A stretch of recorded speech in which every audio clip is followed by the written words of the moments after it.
SER Podcast.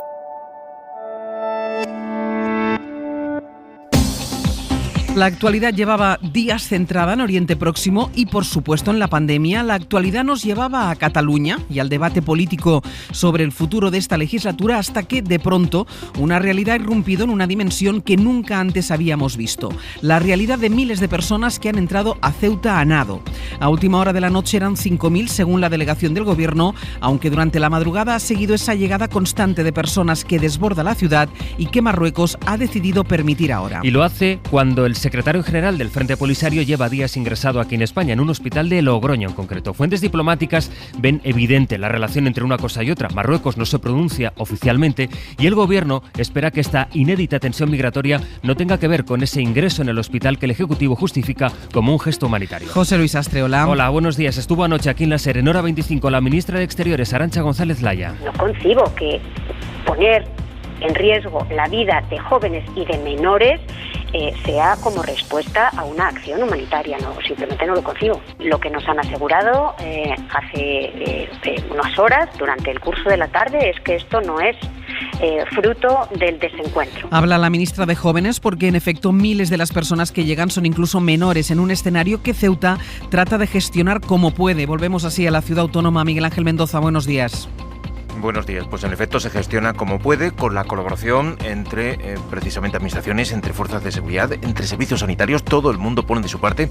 Incluso la Fundación Solidaridad Carrefour ha entregado 8.000 kilos de alimentos de primera necesidad. La mayoría son jóvenes y menores los que han entrado. Han venido con lo opuesto, con un bañador, un pantalón corto, unas mallas en el caso de las chicas y algunos con móvil para avisar a sus familiares que han logrado pasar la noche. Ha servido para alojar en 4 emplazamientos a todos los que han entrado, pero no todos han sido alojados. Hemos visto a gente por las calles y también en parques. El presidente de la ciudad pedía un gesto al Gobierno de España. Hoy, de manera inequívoca, consideraba anoche que esto es algo más que un fenómeno migratorio y solicitaba el restablecimiento de la frontera. Hay militares sobre el terreno realizando labores de apoyo y hoy mismo se desplegarán también refuerzos policiales. Ana Terradillos, buenos días. ¿Qué tal? Buenos días. Sí, los efectivos salen en las próximas horas y esta misma mañana estarán ya in situ 50 agentes de la Guardia Civil desplegados en los lugares más susceptibles de paso en Ceuta y 150 agentes de la Policía Nacional, la mayoría UIPs, unidades de intervención policial, para mantener el orden, y también de extranjería para agilizar los trámites de devolución. Más de un centenar de personas han sido devueltas ya en las últimas horas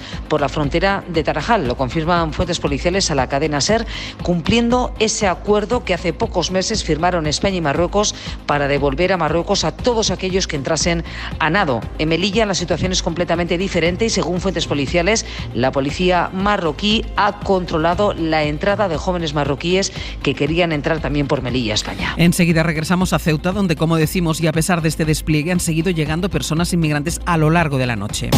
Y también esta noche hemos conocido novedades en el conflicto de Oriente Próximo. Después de incidir en el derecho que tiene Israel a defenderse, esta vez Joe Biden ha pedido a ese país, a Israel, que considere la posibilidad de un alto el fuego. Los ataques sobre Gaza han dejado de momento 212 palestinos muertos en una semana, entre ellos 61 niños. Biden ha hablado por teléfono con Netanyahu. Corresponsal Marta del Vado. Una semana después del inicio de los ataques y con más de 200 muertos sobre la mesa, Joe Biden por primera vez expresa a Netanyahu su apoyo a un alto el fuego y le reitera el apoyo firme a Israel y su derecho a defenderse de los ataques indiscriminados. La Casa Blanca hace malabares para no decir nada que se interprete en Estados Unidos como anti-israelí, hasta el punto de que ha bloqueado 3 veces en el Consejo de Seguridad una declaración que condene la violencia. La portavoz del presidente Jen Psaki asegura que Estados Unidos apuesta por una diplomacia silenciosa que sea constructiva. En España está ya detenido el autor del último crimen machista, un hombre que ha matado este lunes en Mallorca a su expareja, que estaba embarazada, y a su hijo de 7 años. Ha sido él el que ha llamado a la Guardia Civil para entregarse. En cuanto a la pandemia, la novedad está en la mascarilla, cuya obligatoriedad, si la incidencia sigue como hasta ahora a la baja, puede empezar a relajarse en unos días. Eso apunta Fernando Simón, aunque no concreta de cuántos días se trata. De la Molina. Fernando Simón no quiso dar ayer fechas concretas, pero apuntó que lo de llevar mascarilla en exteriores podría desaparecer pronto. El uso de mascarillas en concreto, que más bien el calor, una gran parte de la población está esperando que eso se pueda reducir pronto. Es muy posible que en exteriores, en no muchos días, se pueda ya reducir. Además, aporta un indicador a partir del cual empezar a relajar las medidas de protección personal. Cuando estemos en índices de transmisión, es decir, en incidencias, por debajo de los 150 en todas las comunidades. Ahora mismo la incidencia media en España está en 151 casos. Hay 9 comunidades por encima de esa cifra y 8 que tienen menos, que están por debajo. La Comisión de Salud Pública estudia hoy qué ocurre con las personas que recibieron una dosis de AstraZeneca, pero no la segunda. A las 8 les adelantaremos cuál es la posición de los expertos que asesoran al gobierno. Y de la política, Cataluña, después de las elecciones en Madrid, acuerdo de gobierno entre Esquerra y Junts en esa comunidad. Será verdad que la legislatura, por tanto, empieza una nueva etapa en la que el gobierno asegura que va a buscar el diálogo con la Generalitat, pero le pide que no regrese por el camino unilateral. En el primer día, al menos, los independentistas, es verdad, apelan al diálogo, pero no abandonan la retórica del procés. Esto es lo que dijo Pere Aragonés y esta también es la respuesta aquí en la SER de Salvador Illa. Mesa de negociación y preparación también para tener toda la fortaleza, no solo para que la negociación vaya mejor, sino también en caso de que la negociación fracase, poder seguir avanzando hacia la República Catalana de forma democrática, cívica y pacífica. Pere Aragonés y Esquerra Republicana firmaron una especie de cordón sanitario contra el PSC, que es una repetición de una fórmula fracasada en el juicio para Cataluña, ¿no? Es martes, es 18 de mayo. Pablo Morán, buenos días. Hola Ángeles, buenos días. Y hoy es el Día Internacional de los Museos. Aquí en España se va a celebrar con entrada gratuita los 16 museos de titularidad estatal, salvo el Museo del Traje, que está de obras. Será una jornada a la que se van a sumar las redes. La plataforma TikTok, por ejemplo, va a realizar directos desde 23 museos de 12 países. Incluido el Museo del Prado, que ya tiene una cuenta en esta popular red social desde la que descubre los secretos más ocultos de la Pinacoteca. Algunas salas del Museo del Prado no son muy conocidas, como este gabinete de descanso de sus majestades, y que además incluye una sala muy especial como es el retrete de Fernando VII. Su orientación permitiría al rey disfrutar de las vistas del Real Jardín Botánico. No sé, que ahí se cuenta hasta los secretos más ocultos del Prado. Venga, ¿qué tiempo nos va a acompañar en la visita al museo? Pues depende, si es en el norte mejor llevar paraguas, porque llega otro frente que va a dejar lluvias en Galicia y en la cornisa cantábrica. Y en la mitad sur, cielos despejados, temperaturas algo más suaves que ayer gracias al viento de levante que se va a notar sobre todo en áreas próximas al estrecho.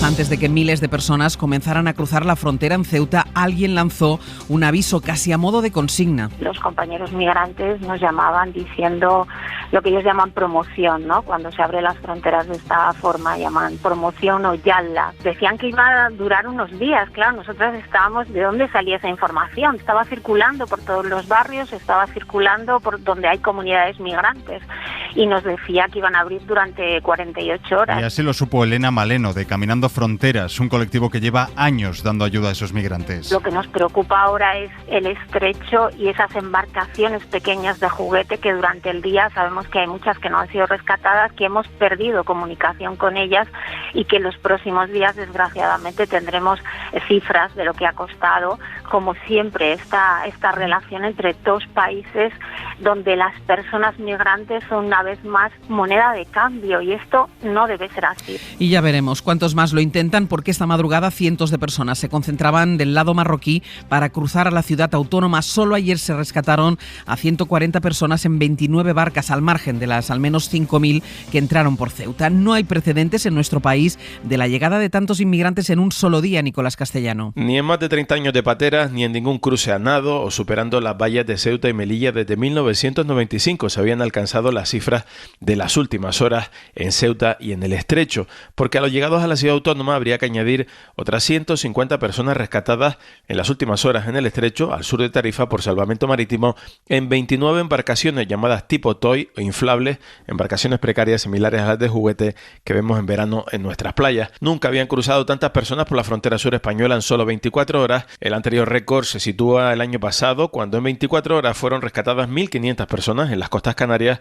Ese fin de semana se llegó a los 2.200 salvados en casi 60 cayucos y pateras, una cifra que no se había alcanzado nunca en las costas. Otro episodio que podría asimilarse al de Ceuta y que también fue un récord entonces, está fechado el 12 de agosto de 2014, cuando tras un enfado de Mohamed VI porque la Guardia Civil le dio el alto en su yate en aguas cercanas a Ceuta, llegaron a Tarifa 1.300 personas en poco más de 24 horas. Tampoco en la llamada crisis de los cayucos de 2006 o ni siquiera en 2018, cuando llegaron más personas que nunca a las costas españolas en patera, más de 57.500, se alcanzó una cifra similar a las que han cruzado por la frontera sur española en las últimas horas. A Ceuta han cruzado en cuestión de horas más inmigrantes que los que han llegado a Canarias en lo que llevamos de año, y eso que las islas suman este año el doble de pateras que en 2020. Tenerife, Héctor Palmero, buenos días. ¿Qué tal, Ángeles? Buenos días. Esa es la realidad que se desprende del último balance sobre este fenómeno dado a conocer por el Ministerio del Interior para analizar lo ocurrido en la conocida como Ruta Canaria. Según este recuento, la cifra acumulada de inmigrantes llegados al archipiélago en lo que va de año asciende a 4.935 personas, un 133% más que en el mismo periodo de 2020. Llegaron en 138 embarcaciones frente a las 69. Esto supone el doble de las que se contabilizaron entre enero y el 15 de mayo del pasado año. Son datos que hablan de la propensión creciente que se ha experimentado en las islas y que ha tenido también reflejo durante la primera mitad de este mes, donde han arribado a distintos puntos del archipiélago ya 524 personas,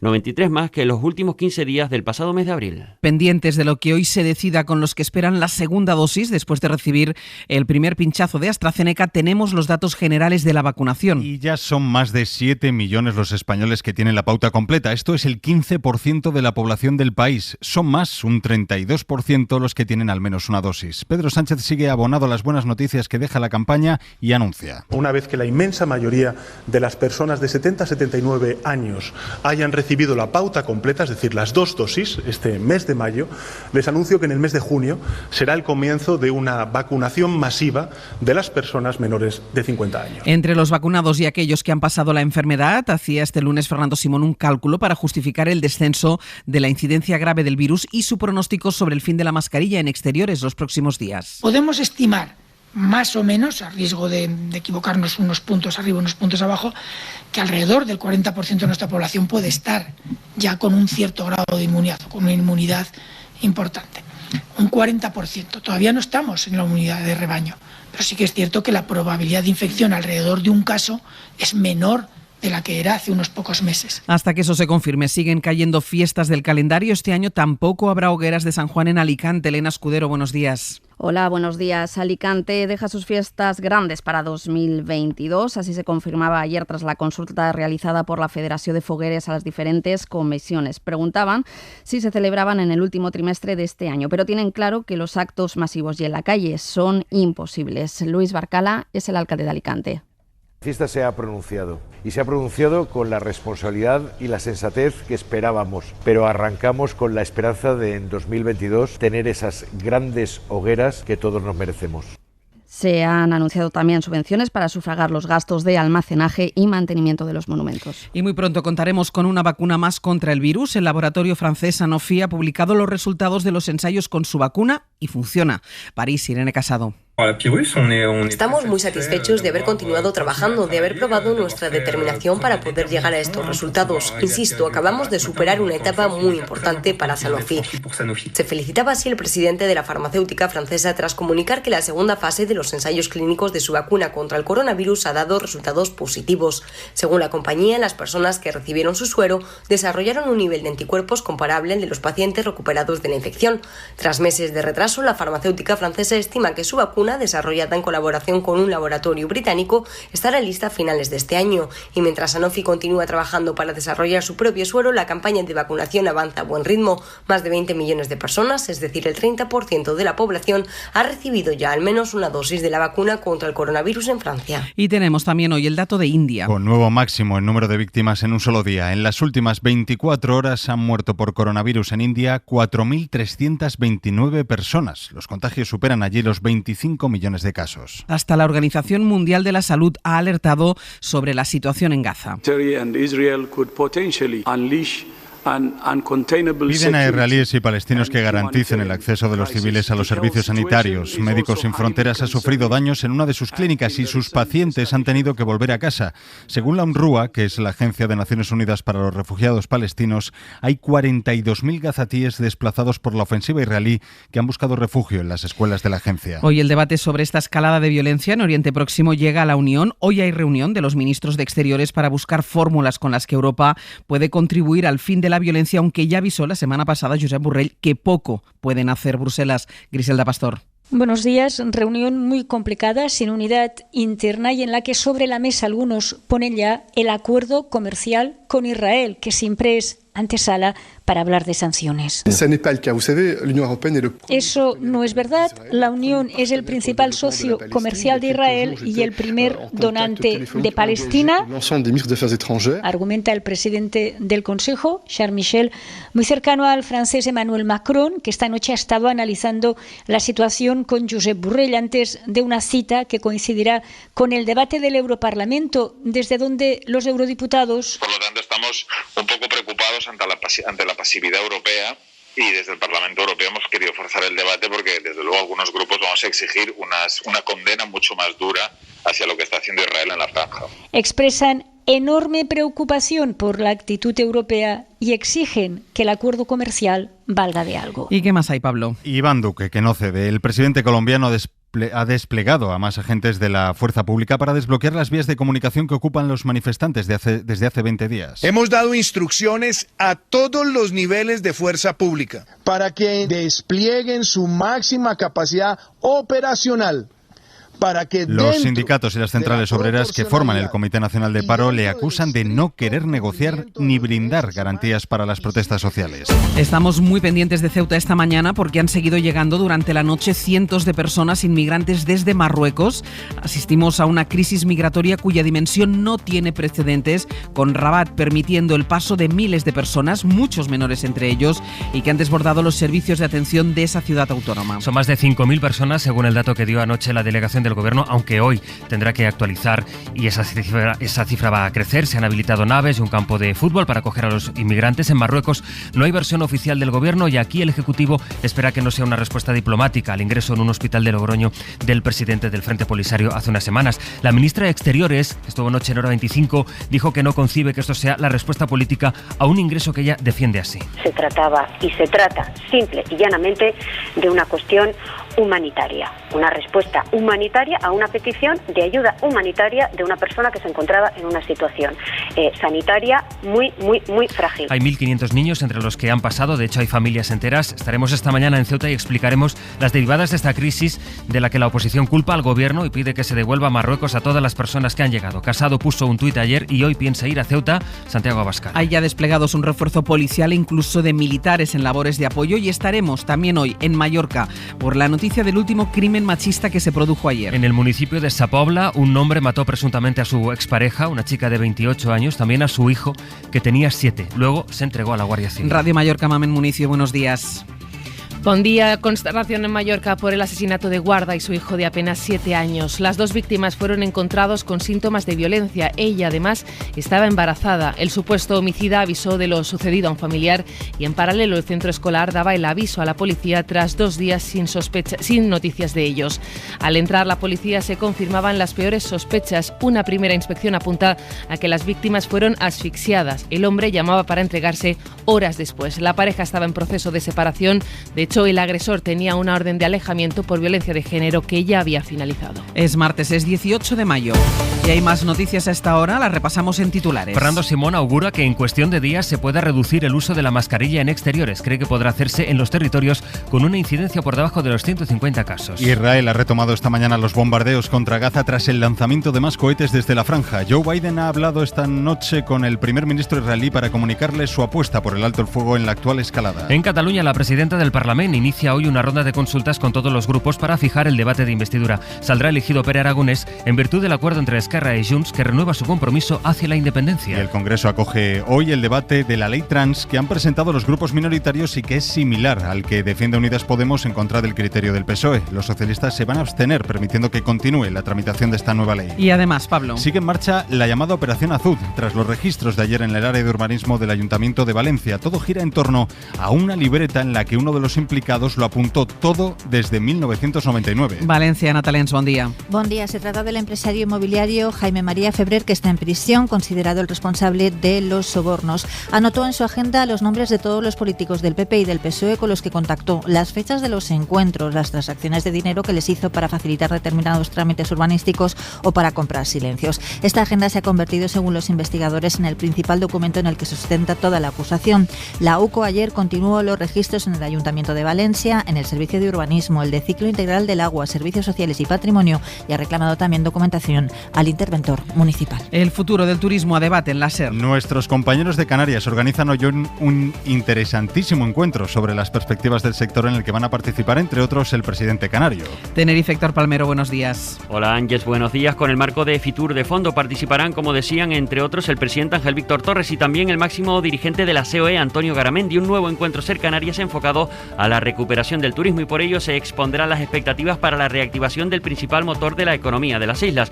Una cita que tendrá también una mesa de debate con la participación del vicepresidente de Exceltur, José Luis Oreda, que aportará el análisis de la situación y los últimos datos que este influyente grupo de empresarios baraja de cara a la recuperación de los destinos. Un acto que podrá ser seguido por streaming a través de sercanarias.com. Vamos a repasar a esta hora la prensa con Pedro, con Bayo y con Sastre. No hay mucho análisis sobre lo que está sucediendo en la frontera entre Marruecos y Ceuta, pero sí hay muchos titulares y mucha portada, mucha fotografía también. Sí, está en prácticamente todas las primeras de los periódicos de difusión nacional. No aparece, por ejemplo, ni en La Vanguardia ni en el periódico de Cataluña, que me ha llamado la atención. Crisis migratoria, oleada de inmigrantes, la forma de describirlo cambia. El fondo es el mismo, prácticamente el mismo, en todos los periódicos. Marruecos está volviendo a utilizar la inmigración como estrategia de presión, como modo de protesta. Para veces un desafío de Marruecos. Este periódico cuenta, por cierto, que el ministro de Interior, Grande Marlaska, se opuso al traslado a España del líder del Frente Polisario, que está siendo tratado en un hospital de Logroño y que habría provocado la decisión de Marruecos de desproteger policialmente las fronteras. Marlaska dice, se quejó y lo hizo, asegura, con vehemencia, y alertó de las consecuencias que tendría.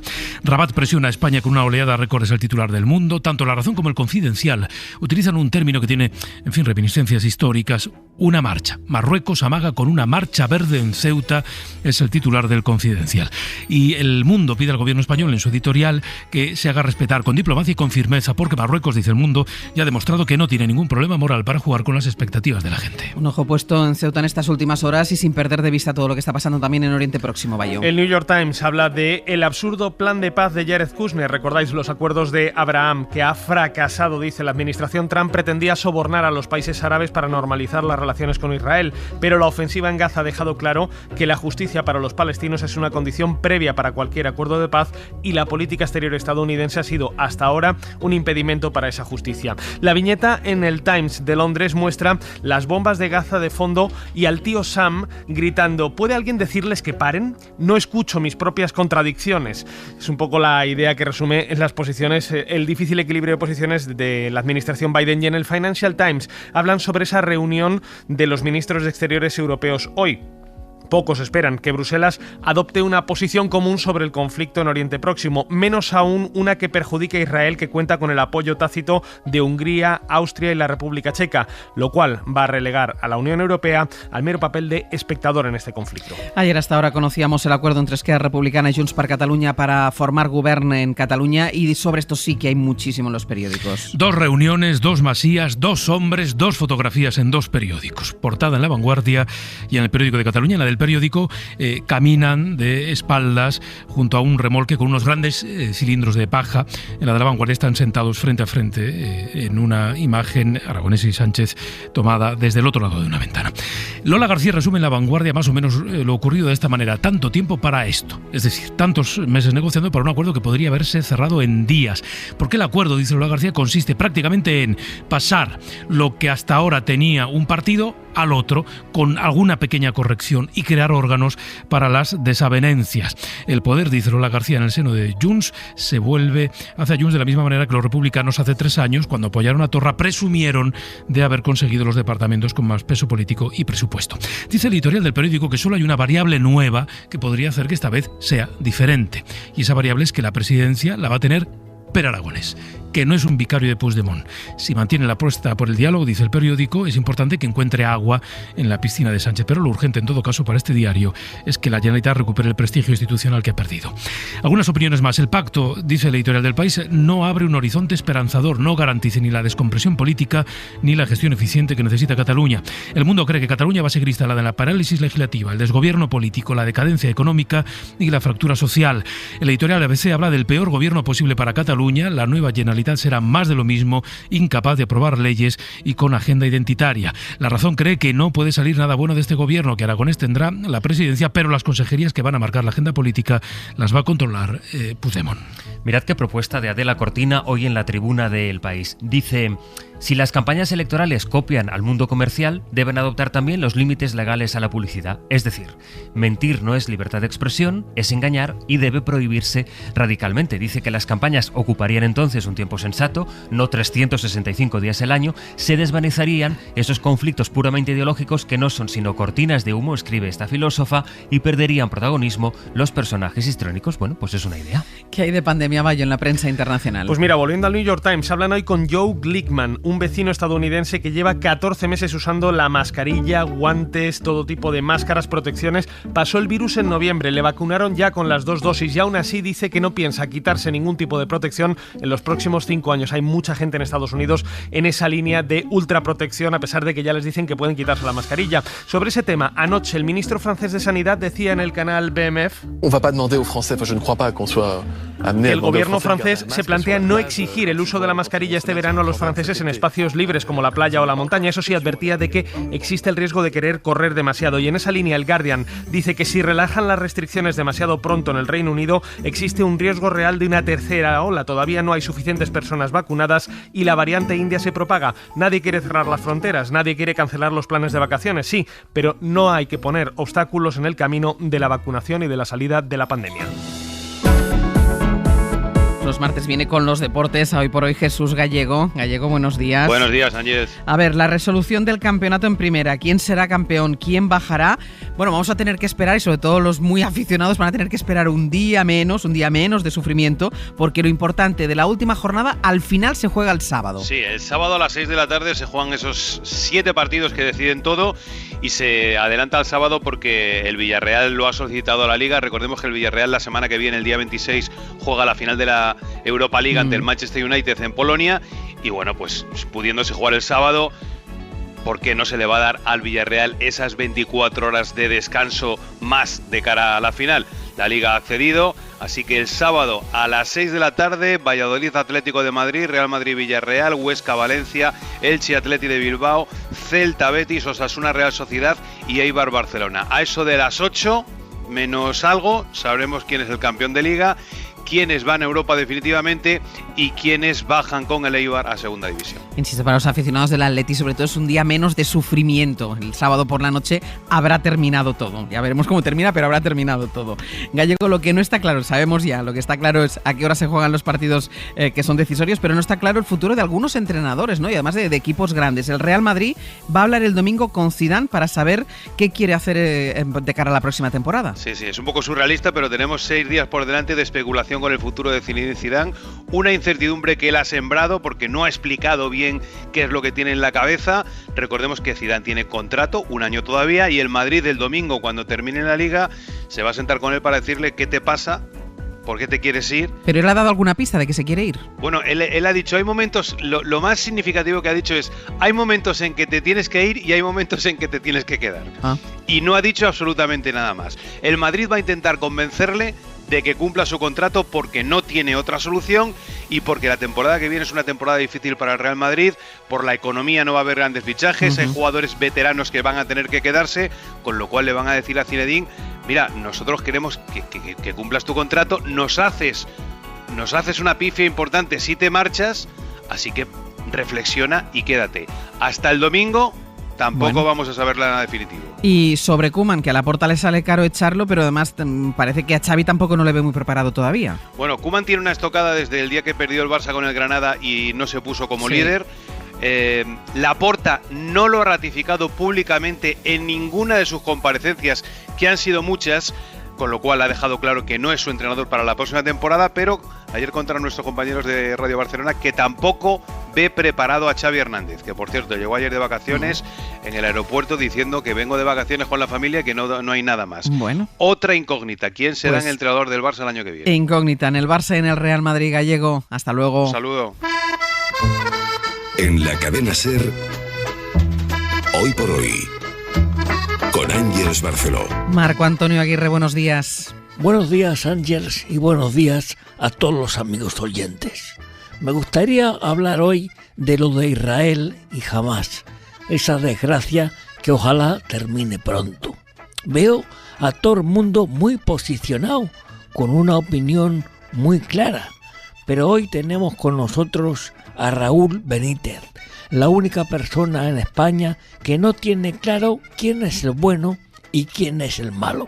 Señor Benítez, buenos días. Buenos días, Cadena Ser. ¿Cómo es que usted no tiene claro quién es el bueno en esto de Israel, alma de Dios?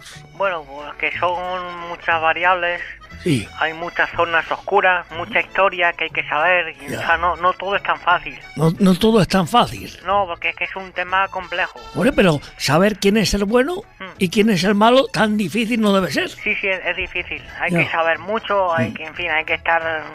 ¿Hay que estar qué? Informado. ¿Informado? ¿Hay que estar informado para opinar? Claro. ¿Desde cuándo hay que estar informado para opinar? Bueno, es recomendable. Mira que he oído cosas en mi vida. Bueno, mira que he oído cosas. Pero que hay que estar informado para opinar, eso ya, eso es lo último que esperaba yo escuchar. Oye, pero esto... Cuelgue el teléfono.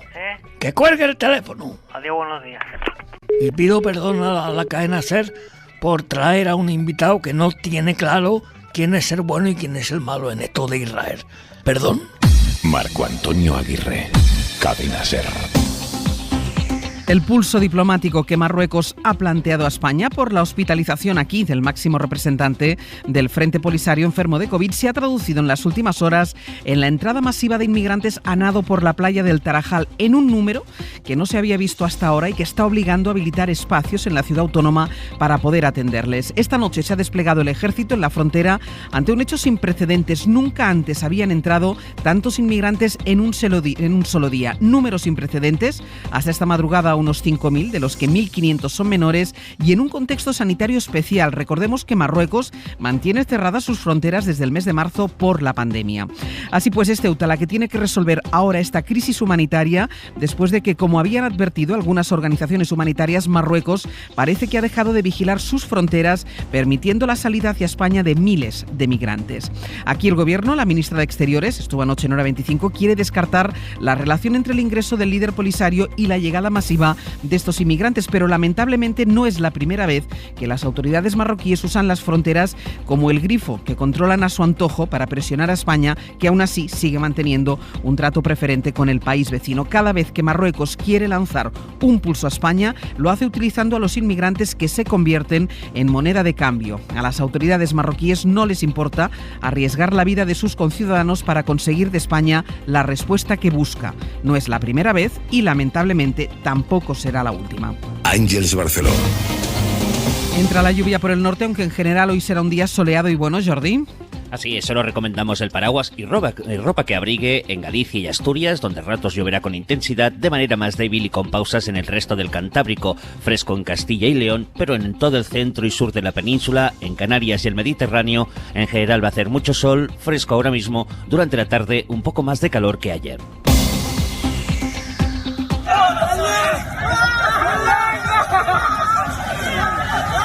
Este no es un sonido de ayer, es un sonido de esta misma madrugada, porque han seguido llegando personas a nado hasta la ciudad de Ceuta, en plena tensión con Marruecos, que permite de manera deliberada el flujo de personas en la frontera. A falta de que se actualice y de que crezca el recuento oficial, el gobierno admite que han llegado al menos 5.000 personas, entre ellas, lo decías ahora, 1.500 menores. Un hombre ha muerto antes de alcanzar la ciudad autónoma. Sastre, buenos días. Buenos días, Barceló. No hay precedentes de una oleada como esta, para la que España ha desplegado a militares de apoyo y también refuerzos de la Guardia Civil y de la Policía Nacional. Entre ellos personal de extranjería para las devoluciones. La realidad es que los servicios públicos están desbordados en este momento en Ceuta por este episodio inédito que se produce mientras el líder del Frente Polisario está ingresado en Logroño por COVID. Vamos a ir ahora con las razones y con el debate político que ya ha aprendido, pero lo primero es volver a Ceuta para hacer la fotografía de una ciudad que intenta de pronto y como puede organizar ese alud de más de 5.000 personas. Miguel Ángel Mendoza, hola de nuevo. ¿Qué tal? Buenos días. Se han habilitado naves y un campo de fútbol. ¿Cómo están las cosas ahora mismo? Pues Pues sí, así es, un campo de fútbol, el del Benoliel, para acoger a adultos, también el CETI, ahora bastante despoblado. Los menores han sido llevados a las naves del Tarajal, la mayoría de ellas cerradas por la inactividad de la frontera. Han servido para guarecer a muchos de ellos, también unas instalaciones prefabricadas en Piniers que hasta hace nada había albergado a los menores extranjeros no acompañados del Centro de la Esperanza para evitar los contagios de COVID, aunque no son los únicos porque las entradas se siguen produciendo y podemos encontrar a estos menores y adultos por las calles. Según relatan fuentes de la Guardia Civil, la presión podría calificarse que es muy parecida a la de este lunes. Dar una cifra es, por tanto, aventurarse demasiado. Nos quedamos con esos 6.000, que de momento es la que parece predominar, pero evidentemente posiblemente ya nos estamos quedando cortos. Ángeles, el gobierno de Ceuta, eso sí, espera un gesto del Ejecutivo español ante lo que entiende como una situación que excede de la inmigración. Vuelvo contigo, Miguel Ángel, en unos minutos, ¿de acuerdo? Así estaremos. Hasta luego. Tenemos también noticia a esta hora de la entrada de un importante número de inmigrantes por Melilla. Toñi Ramos, cuéntanos, buenos días. Hola, buenos días. Aproximadamente unos 80 subsaharianos han entrado a primera hora de esta mañana por las escolleras y zonas de roca del dique sur que unen el puerto de Nador con Melilla. Según fuentes policiales, la entrada ha sido muy violenta, utilizando barras de hierro, palos, piedras, y todos ellos han sido conducidos hasta el CETI. Se trata de inmigrantes subsaharianos. Lo que nos han asegurado hace unas horas, durante el curso de la tarde, es que esto no es fruto del desencuentro. Estuvo anoche en Hora 25 la ministra de Exteriores, que admite que esta no es una situación habitual en Ceuta, pero tampoco es nueva. Así que mantiene el contacto con Marruecos para tratar de rebajar la tensión, según explicó la propia Laya, que prefiere pensar que este episodio no tiene que ver con que esté ingresado aquí el secretario del Polisario. Marruecos no se pronuncia de momento, aunque hace semanas ya advirtió de que atender al líder saharaui era una decisión que traería consecuencias.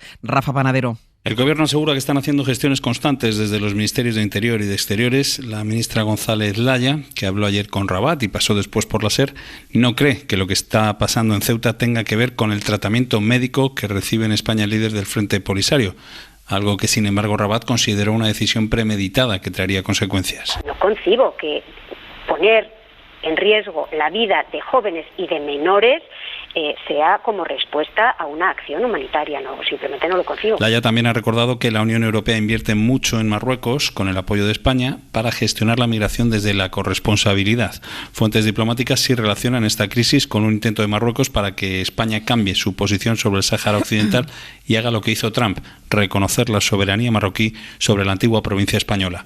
Desde Rabat, de momento, guardan silencio. El presidente de Ceuta, Juan Vivas, del Partido Popular, ha hablado a través de unas declaraciones grabadas en las que pide contundencia al gobierno. Este no es un asunto de inmigración.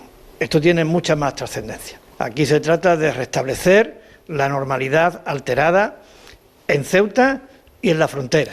Tardó pocos minutos en reaccionar ayer el PP para exigir al Gobierno que devuelva a Marruecos a las personas que han llegado en estas horas. Mariela Rubio, buenos días. Buenos días. El Gobierno de España debe garantizar de inmediato la integridad de nuestras fronteras y coordinar con Marruecos la devolución de los inmigrantes. Es lo que escribía en un mensaje el líder del PP, Pablo Casado, que aseguraba haber hablado con el presidente de Ceuta para trasladarle su apoyo ante, es textual, la crisis migratoria que vive la ciudad autónoma. Por su parte, la portavoz popular de Interior, Ana de Bande, escribía: ¿dónde está Marlaska? Es intolerable el quebranto de nuestras fronteras. Marlaska es un chollo para las mafias y exigiremos responsabilidades de inmediato. La única salida del ministro Marlaska es la dimisión, escribía también en Twitter la vicesecretaria de Organización del PP, Ana Beltrán. Y ha escrito Santiago Abascal, también en esa red social, que esto es una invasión, dice, de Marruecos ante la inacción cobarde y criminal del gobierno. Hoy mismo, el líder de Vox se piensa desplazar a Ceuta.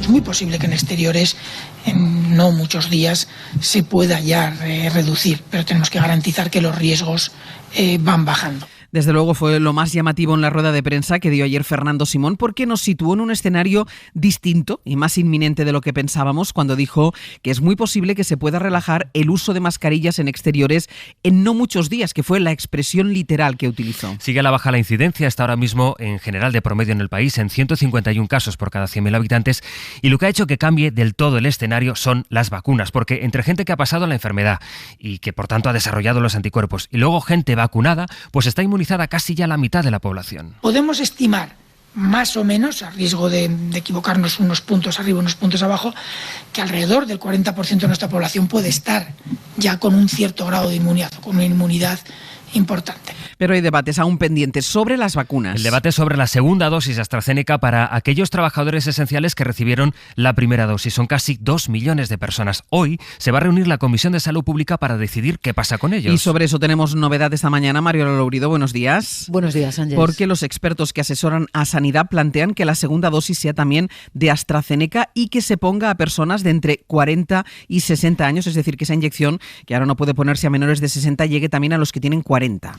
Sí, Ángeles, la tendencia entre los expertos es favorable a administrar la segunda dosis de AstraZeneca a los trabajadores esenciales que ya tienen la primera a partir de los 40 años. Son partidarios de rebajar el límite de edad para AstraZeneca hasta los 40. Así lo aseguran a la cadena SER fuentes cercanas a la ponencia de vacunas que se reunió ayer y que volverá a reunirse hoy para hacer una recomendación a la Comisión de Salud Pública, que esta tarde va a tomar una decisión definitiva y que será, Ángeles, más política. La comisión está formada por directores generales del Ministerio y de las comunidades autónomas. Va a tener en cuenta además los resultados del ensayo clínico que se van a conocer esta mañana sobre la eficacia de mezclar vacunas, de poner la segunda dosis de Pfizer y no con AstraZeneca y ver si esta combinación aumenta la inmunidad.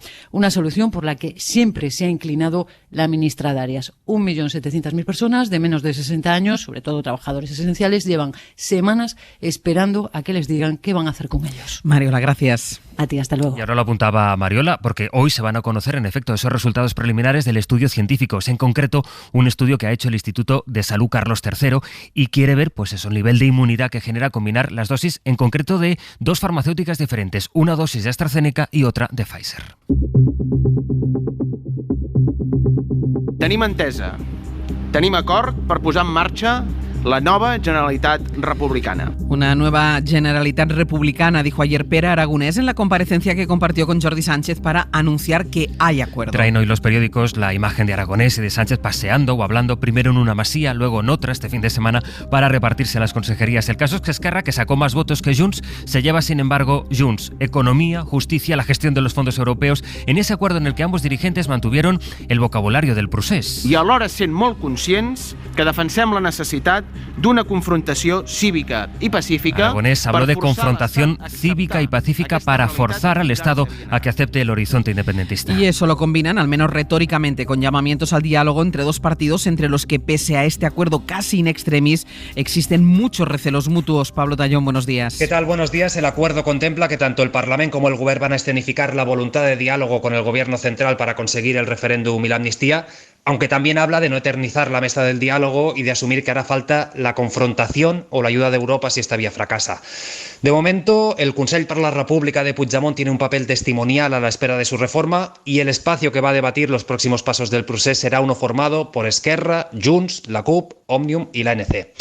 En el pacto hay medidas sociales concretas, pero también muchas vaguedades, algunas simbólicas como elaborar los presupuestos de una Cataluña independiente y otras polémicas como reformar el modelo de orden público. Y todo esto en un pacto en el que han tenido que dejar por escrito que el presidente solo rinde cuentas ante el Parlament, es decir, que no acepta tutelas externas. Estuvo anoche en la SER Salvador Illa. Es un pacto de conveniencia para seguir al frente de la Generalitat, pero con una fórmula fracasada que en los últimos 10 años no ha traído nada bueno a Cataluña. Habrá una nueva fase en Cataluña que coincide con la nueva fase que el Gobierno dice que ha empezado en la legislatura. Nieves Goicoechea, buenos días. Buenos días, Ángel. Ella nos dijo ayer aquí, la portavoz, que ahora van a explorar el diálogo con el nuevo Gobierno catalán. Sí, el Gobierno quiere esperar primero, Ángel, a que se realice la investidura de Pere Aragonés y después sí tiene la intención de abrir de nuevo esa mesa de diálogo con Cataluña. La impresión que tienen varios ministros es que con Pere Aragonés será más fácil reconstruir ese diálogo porque la relación con el presidente y con Carmen Calvo es buena y nunca se ha interrumpido. Además, están convencidos de que esa relación más fluida y directa con Esquerra les dará más estabilidad política en el Parlamento. Esquerra sabe que no puede dejarse llevar por las mismas dinámicas de Junts, asegura un ministro. Respecto a los indultos, en el Gobierno se esperan los informes del Tribunal Supremo para tomar una decisión. Sánchez parece dispuesto a concederlos, aunque sabe que nunca escuchará arrepentimiento de los presos del procés.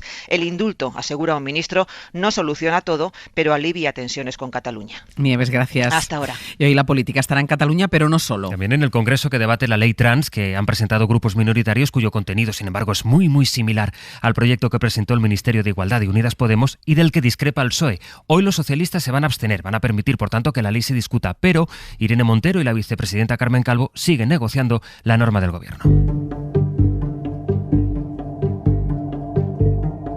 La madrugada ha sido menos violenta hoy en Oriente Próximo, aunque Médicos Sin Fronteras denuncia que Israel no deja pasar la ayuda humanitaria a la Franja de Gaza, donde los muertos son ya más de 210. La novedad ha llegado esta vez de Estados Unidos por la conversación entre Joe Biden y Benjamin Netanyahu. Biden le ha dicho que apoya un alto el fuego. Hasta ahora, la Casa Blanca había bloqueado 3 resoluciones en la ONU que pedían precisamente el cese de las hostilidades. El Consejo de Seguridad va a volver hoy a debatir sobre el asunto. Los ataques han bajado su intensidad, como decíamos, pero no se han frenado en estas últimas horas. Corresponsal Uriol Andrés.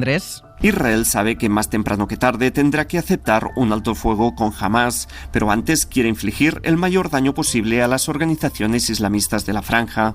La realidad a ras de suelo es que Israel está devastando una vez más la franja, donde la situación humanitaria es dramática. A los 2 centenares de víctimas mortales se suman ya más de 38.000 personas desplazadas. Hay problemas de electricidad y agua y los hospitales están colapsados. Y como ejemplo de lo volátil de la situación mientras dure la escalada, esta noche se lanzaron 6 cohetes desde Líbano hacia Israel. Poca cosa, todos han caído en territorio libanés, pero aún así las tropas israelíes han respondido al fuego. No hay muertos ni heridos y el incidente no ha ido a más. Hay otra diplomacia en la que están los gobiernos, también el de Estados Unidos. Es la diplomacia de las vacunas, porque Washington anuncia ahora que va a donar decenas de millones de dosis a otros países. Lo que ocurre es que no ha aclarado a qué países. Corresponsal en Estados Unidos, Marta Delvado. Estados Unidos donará a otros países 80 millones de dosis de la vacuna contra el COVID en las próximas 6 semanas. El presidente Biden quiere que este país sea el arsenal de vacunas para el mundo, todas fabricadas aquí. Los primeros 20 millones serán de las vacunas que ya están autorizadas, es decir, Pfizer, Moderna y Johnson & Johnson. Los otros 60 millones serán de AstraZeneca, eso sí, una vez autorice su uso la Agencia Federal para el Medicamento, que se espera lo haga a finales de junio. La Casa Blanca no ha revelado dónde las va a distribuir. Dice, eso sí, que es 5 veces más de lo que han donado China o Rusia. Washington hace este anuncio después de que la demanda de vacunas entre los estadounidenses no hace más que caer y cuando descienden los casos en todos los estados por primera vez desde que empezó la pandemia. Madina, muy buenos días. ¿Qué tal, Ángel? Buenos días. Qué presión ahora mismo. Joder, imposible de gestionar. José Luis Ayllón, buenos días. Aquí presionado, buenos días. Venga, presionado. Víctor Lapuente, buenos días. Muy buenos días, también presionados. Venga, quiero ir antes de nada a Ceuta para esa primera, para ir actualizando la fotografía que estamos haciendo a lo largo de toda esta madrugada de cómo está la ciudad a esta hora, a las 8:32 de la mañana, a las 7:32 en Canarias. Ya saben que durante toda la madrugada han seguido llegando migrantes desde Marruecos. La última conexión que hacíamos con nuestros compañeros de Ceuta nos hablaban de cerca de 6.000, aunque no había una cifra todavía oficial. Anoche llegó también un despliegue del Ejército, de la Policía y de la Guardia Civil, así que nos vamos ya a Ceuta, Radio Ceuta. Antonio Martín, ¿qué tal? Muy buenos días. Ángel, buenos días. Ceuta ha amanecido tras una noche en la que ha sido frecuente el sonido de las sirenas de los vehículos de las fuerzas de seguridad y de ambulancias. Una noche en la que a los ceutíes, tal y como relataban en las redes sociales, les ha costado dormir. A esta hora, en prácticamente todas las barriadas, en las calles de la ciudad, tanto de la periferia como del centro, pues vemos a grupos de jóvenes, algunos con mantas, con mochilas, deambulando, sin saber ni dónde ir ni qué hacer, algo llamativo, sin mascarillas, en zonas escondidas como escolleras o en playas. Han estado durmiendo, o en pleno jardín de la Argentina, que es un lugar situado pues a unos 200 metros del centro y frente al cuartel de la policía local. Una imagen también que ha llamado la atención ha sido pues a las 8 de la mañana, hora de entrada a los centros educativos, hora punta en la que apenas había vehículos, muy poca actividad en los colegios ante la precaución de la ciudadanía. Pues quedamos pendientes, Antonio. Si hay cualquier novedad a lo largo de esta mañana nos vas pidiendo paso, ¿de acuerdo? Lo contaremos. Tras la situación ahora mismo en Ceuta, voy a hacer una pausa. Voy a volver a Ceuta porque vamos a hablar con alguien que estuvo muy cerca de los que fueron llegando desde primera hora de la tarde y luego hablaremos de la crisis diplomática que todo esto desencadena.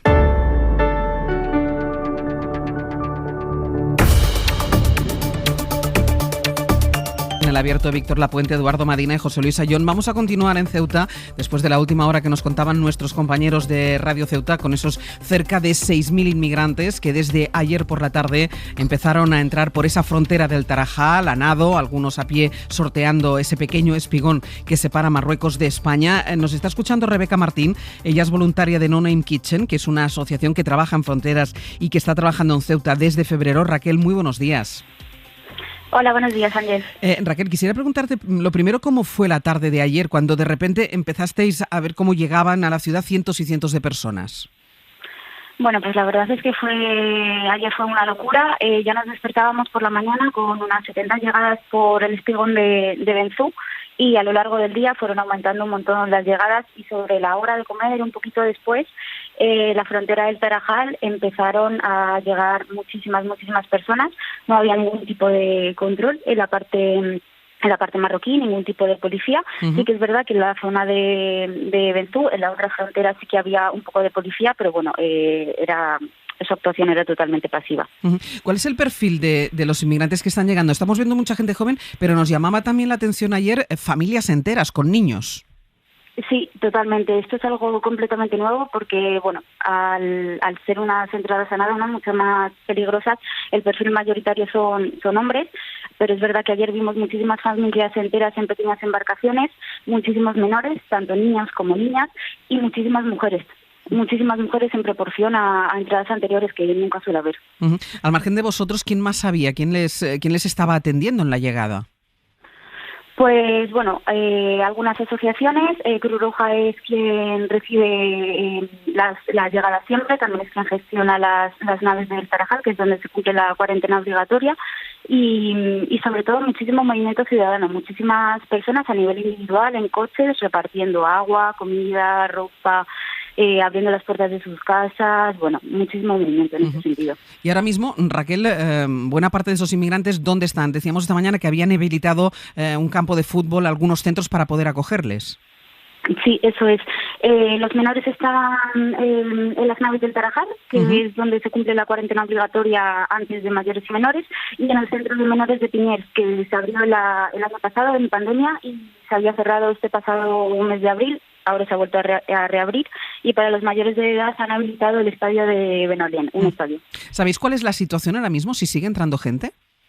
Sigue entrando gente. Sí, es verdad que ayer por la noche se decidió desplegar al ejército y ahora hay muchísimo más control en la parte de Ceuta, pero sigue entrando gente. Un poquito más por goteo, no como ayer, pero siguen entrando personas. ¿Vais a acercaros vosotros otra vez a esa zona?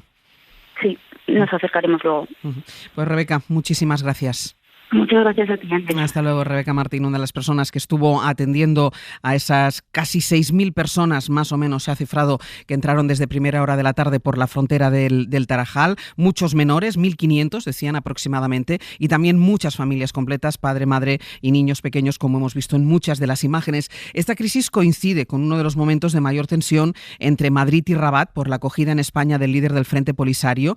Está hospitalizado en Logroño, afectado por la COVID. La ministra de Exteriores estuvo anoche en Hora 25. González Laya dice que que esto no tiene nada que ver, no quiere vincularlo, pero lo cierto es que Rabat lleva amenazando desde que se supo que estaba ingresado en un hospital de España el líder del Polisario. Marruecos, Rabat, estuvo amenazando con represalias. Rafa Panadero, buenos días.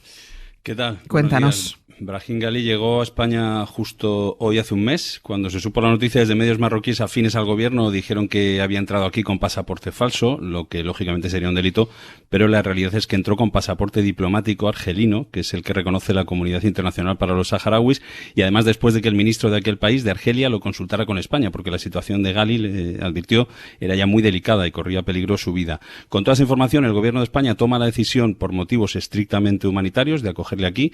Lo volví a decir ayer aquí en la SER la ministra González Laya, que no ve conexión con lo que está pasando en Ceuta. No concibo que poner en riesgo la vida de jóvenes y de menores sea como respuesta a una acción humanitaria. No, simplemente no lo concibo. Lo que nos han asegurado hace unas horas, durante el curso de la tarde, es que esto no es fruto del desencuentro. En todo caso, desde Exteriores no quieren abrir una crisis diplomática, no se quiere entrar en un pulso porque España y Marruecos tienen que seguir siendo buenos aliados y vecinos, nos dicen, eso sí, cada uno manteniendo su autonomía. Extraoficialmente, Ángel, fuentes diplomáticas nos explican que lo de Ghali sería solo una excusa y que en el trasfondo de toda esta crisis hay en realidad un intento de Rabat para forzar que España cambie su postura sobre el Sáhara Occidental y en lugar de apostar, como siempre, por una decisión dialogada entre las dos partes bajo amparo de la ONU, pues siga la línea que marcó en Estados Unidos Trump, ¿no? Que en diciembre, cuando ya estaba de retirada, él reconoció la soberanía marroquí sobre este territorio, recordemos, antigua provincia española, y en la que está pendiente la celebración de un referéndum desde que el Polisario aceptó un acuerdo de paz con Marruecos en el 91.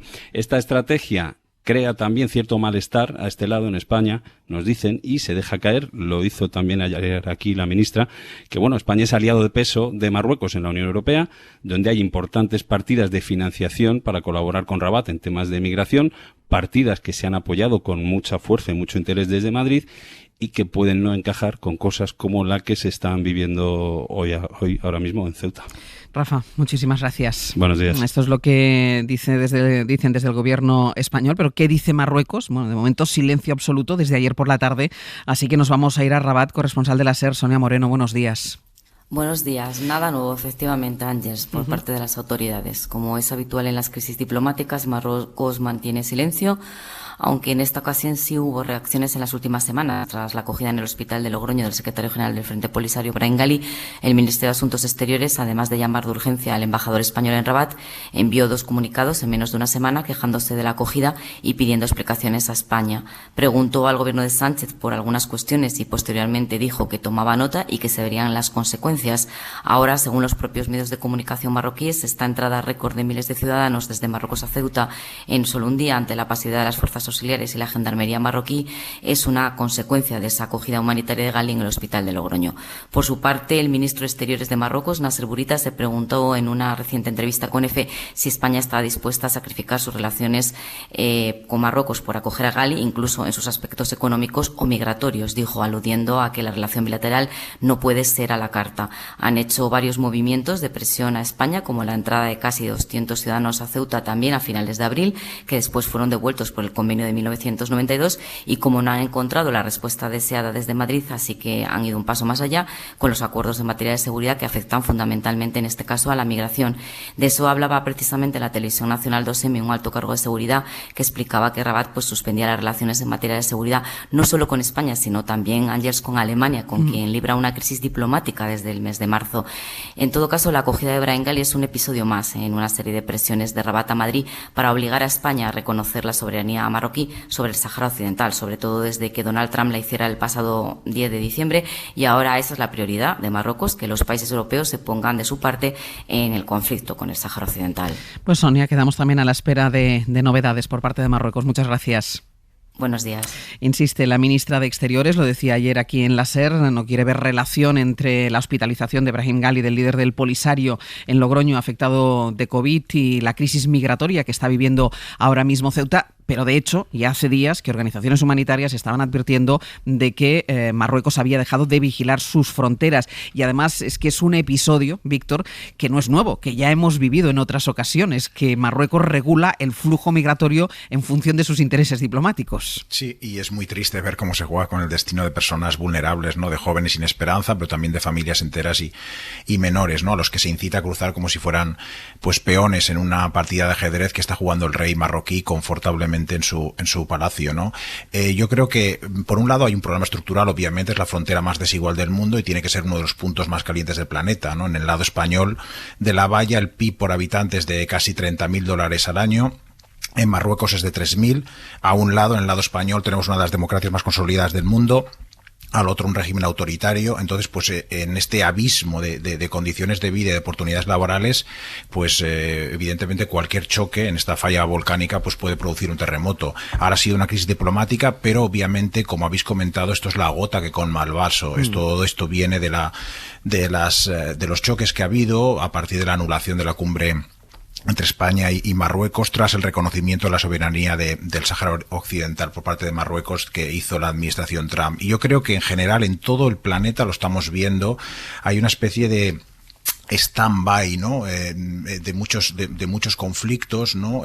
Para ver cómo va a quedar todo con la administración de Biden, ¿no? Si va a cambiar el rumbo de la política que tuvo antes Trump, ¿no? Y desde Taiwán, que es otro de los lugares seguramente más calientes del planeta, pues al Tarajal, pasando por obviamente Israel. Yo creo que los líderes autoritarios que se han beneficiado de alguna manera de las políticas de Trump, pues quieren mantener el status quo y quieren pues que Joe Biden, que es muy progresista de puertas adentro en Estados Unidos, pues no intenta hacer una política tan progresista de puertas afuera. John. Sí, la verdad es que el análisis de Víctor es muy correcto desde mi punto de vista. Es decir, hay una espera, una tensa espera en algunos conflictos aunque la tensa espera, y tenemos dos elementos, uno gravísimo en lo que está ocurriendo en Israel y Palestina, y lo que está ocurriendo en España, evidentemente, en la frontera de Ceuta, es otra consecuencia de ello. De todas maneras, yo aquí veo, como siempre, tres vertientes distintas, ¿no? Hay una parte, digamos, que es una crisis humanitaria que, evidentemente, como bien nos ha explicado la persona que has entrevistado hace un momento, pues es una situación límite en una ciudad autónoma con una población limitada, con un espacio limitado, que de repente aparezca esta cantidad de gente, pues evidentemente genera un problema para las autoridades de Ceuta, para los ciudadanos de allí, para todo el mundo, y evidentemente ese es un problema.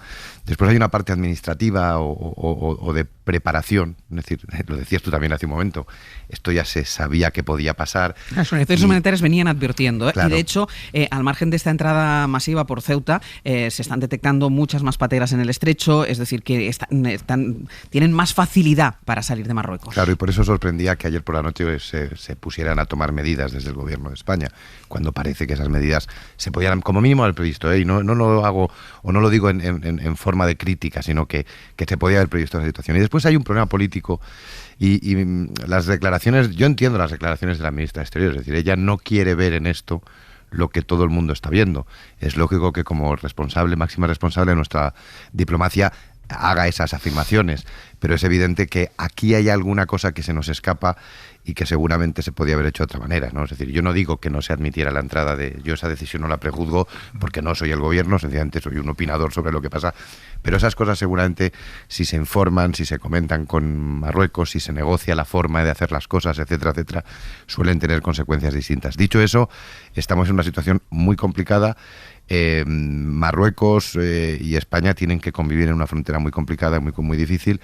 La Unión Europea no puede también mirar hacia otro lado en una situación de este tipo, porque, entre otras cosas, la crisis migratoria que se suele producir en España, o que se ha producido en España en los últimos años, cuando Europa ha mirado hacia otro lado, se ha demostrado que no es la solución. Es decir, nosotros somos una frontera española con Marruecos, pero también somos una frontera europea con el norte de África, y por lo tanto yo creo que ahí hay que trabajar todos conjuntamente para evitar que esta situación siga adelante. Entre otras cosas porque llega el verano, porque ha aumentado en el 2020 la entrada de pateras en Canarias, hay, como tú acabas de decir, crisis o tensión migratoria en otros puntos, y por lo tanto es un asunto que no hay que dejar de lado. Voy contigo, Edu, espera un momento, porque dábamos cuenta también a las 8, nos comentaban desde Melilla nuestros compañeros que también se había detectado una entrada de un importante grupo de migrantes a través de la frontera entre Melilla y Marruecos, y ya tenemos los datos de la delegación del gobierno. Sí, ha ocurrido a las 5 menos cuarto, a las 4:45. El intento lo han protagonizado, según la delegación del gobierno, más de 300 personas, más de 300 subsaharianos. Han conseguido entrar 85 hombres y una mujer que, dice la delegación del gobierno, ha necesitado asistencia de Cruz Roja en el dispositivo de la Guardia Civil y de la Policía Nacional.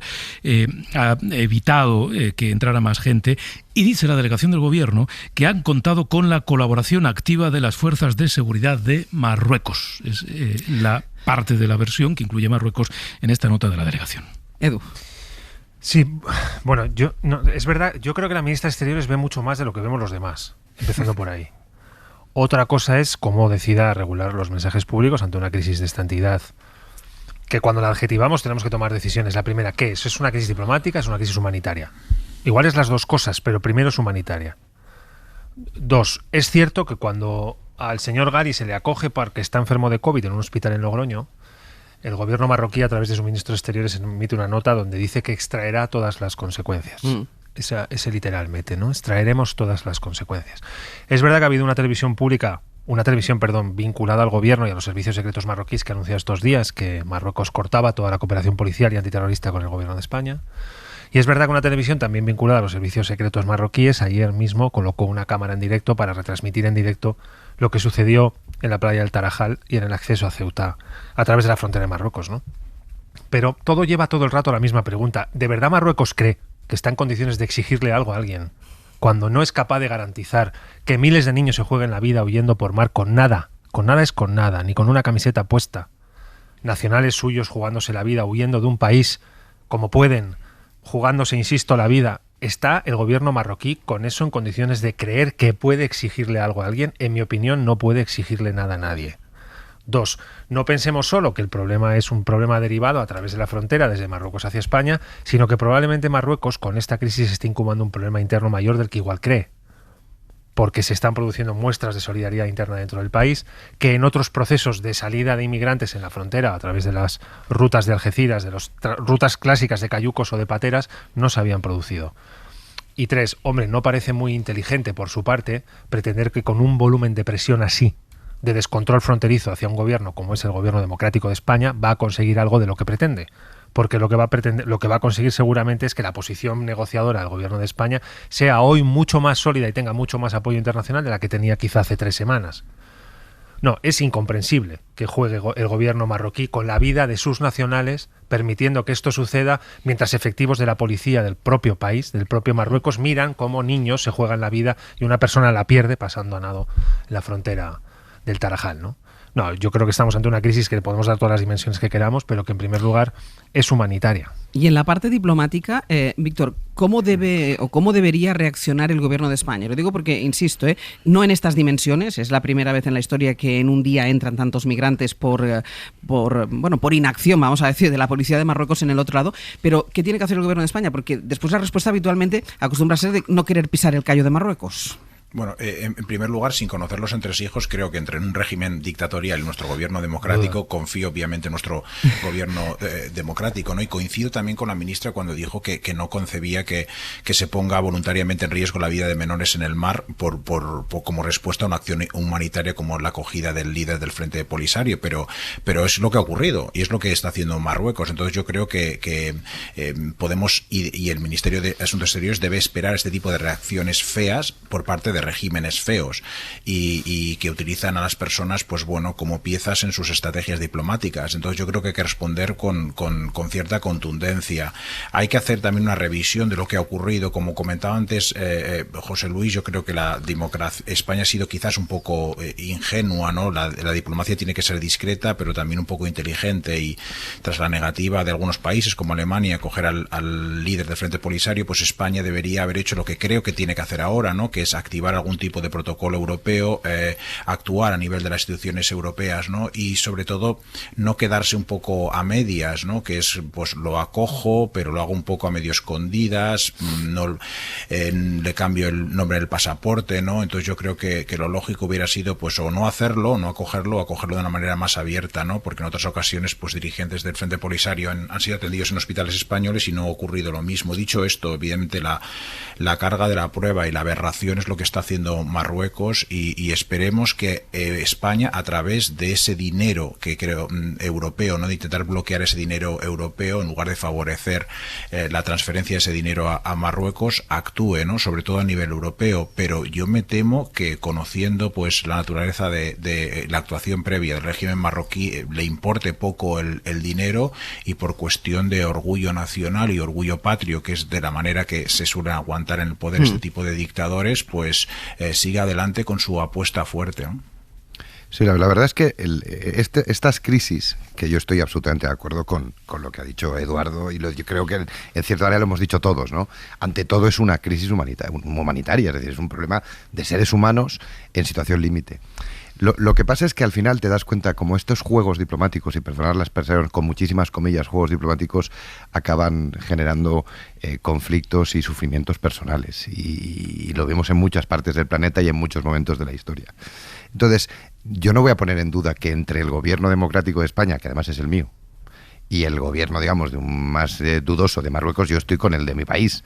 Pero no es menos cierto que hay que saber leer las claves para que las cosas puedan funcionar. España tiene que saber jugar las piezas con Marruecos. Nosotros no tenemos alternativa a llevarnos bien con Marruecos. Podemos saludar a esta hora a Juan Jesús Vivas, presidente de la Ciudad Autónoma de Ceuta. Presidente, muy buenos días. Buenos días, Andrés. Antes que nada, ¿cuál es la situación ahora mismo? ¿Sigue entrando gente por esa frontera? Bueno, ha habido un refuerzo por parte del Ejército a las dotaciones ordinarias de la Policía Nacional y de la Guardia Civil. También está la Policía Local, y en estos momentos parece ser que está contenida la invasión, está contenida la entrada. Uh-huh. Sí que hay una gran cantidad de personas al otro lado de la frontera con la intención de continuar entrando a Ceuta de esta manera irregular como ayer se produjo. Ahora mismo, como digo, todas las fuerzas, todos los efectivos, más el ejército, están en la frontera cumpliendo una función disuasoria. Pero hasta estos momentos eficaz. Lo que hace falta es que se refuercen esos medios de manera inmediata. Tienen ya... Lo que ocurrió estuvieron desbordadas las capacidades disuasorias y de respuesta por parte de los cuerpos que atienden convencionalmente las necesidades de la frontera. Tienen ya una cifra, el último dato que conocíamos eran unos 6.000, más o menos, ese es el dato de los inmigrantes que han entrado. Sí, mire, esto es tan fuerte lo que ha pasado en Ceuta, esta invasión que ayer sufrimos, que ni siquiera estamos en condiciones hoy de calcular cuántas personas hay en Ceuta. Está Ceuta llena. Podemos pensar que hay unas 6 o 7.000 personas. Estamos hablando de una población de 85.000 habitantes y de una ciudad con 20 kilómetros cuadrados.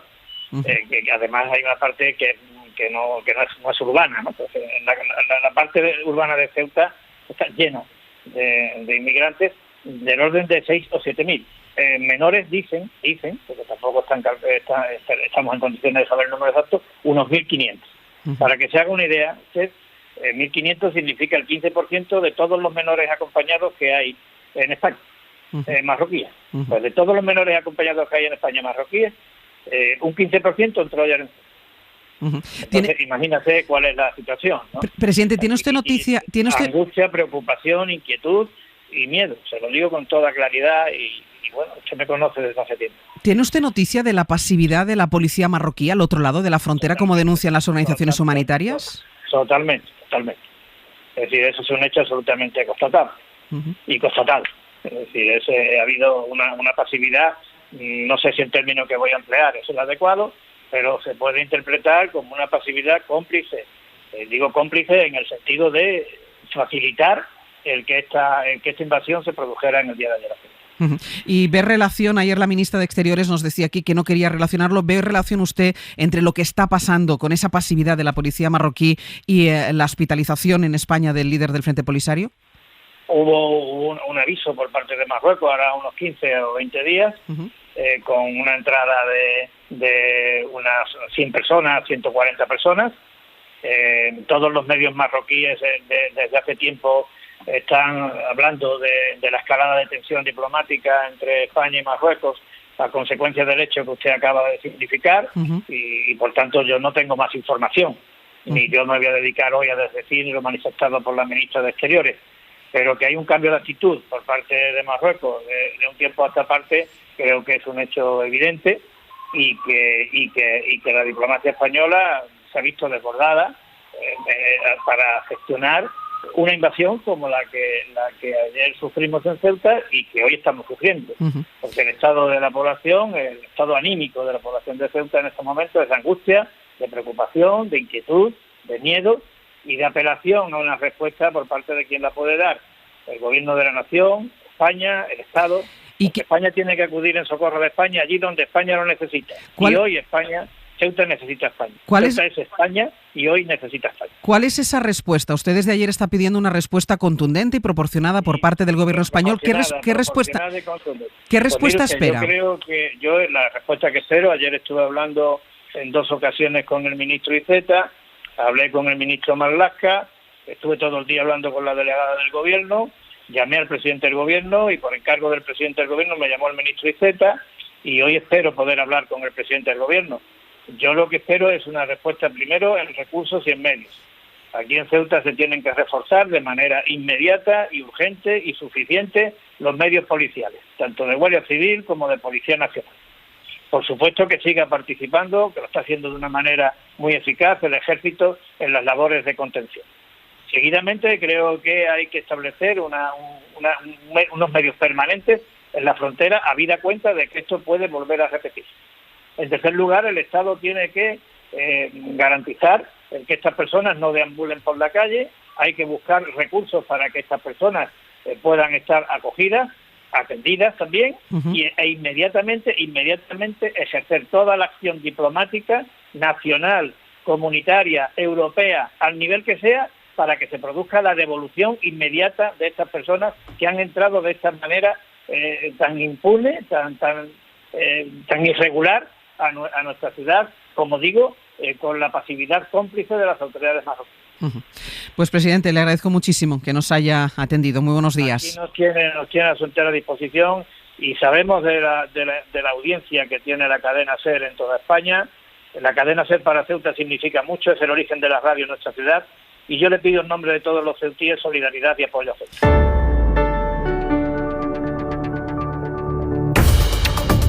Después de haber hablado con el presidente de la Ciudad Autónoma de Ceuta, ahora después podremos comentar esa conversación que hemos mantenido con el presidente, pero también está hablando el ministro del Interior, está en Televisión Española, Fernando Grande Marlaska. ¿Y qué está diciendo, Pedro? Algunas cosas interesantes. Fernando Grande Marlaska ha asegurado que, aunque no tiene la cifra exacta de cuántas personas han entrado desde ayer a Ceuta, rondarían las 6.000 personas, de las que dice en torno, tampoco tiene la cifra exacta, 1.500 serían menores. Asegura el ministro que España ya ha devuelto a 1.500 personas de las 6.000 que entraron ayer en Ceuta.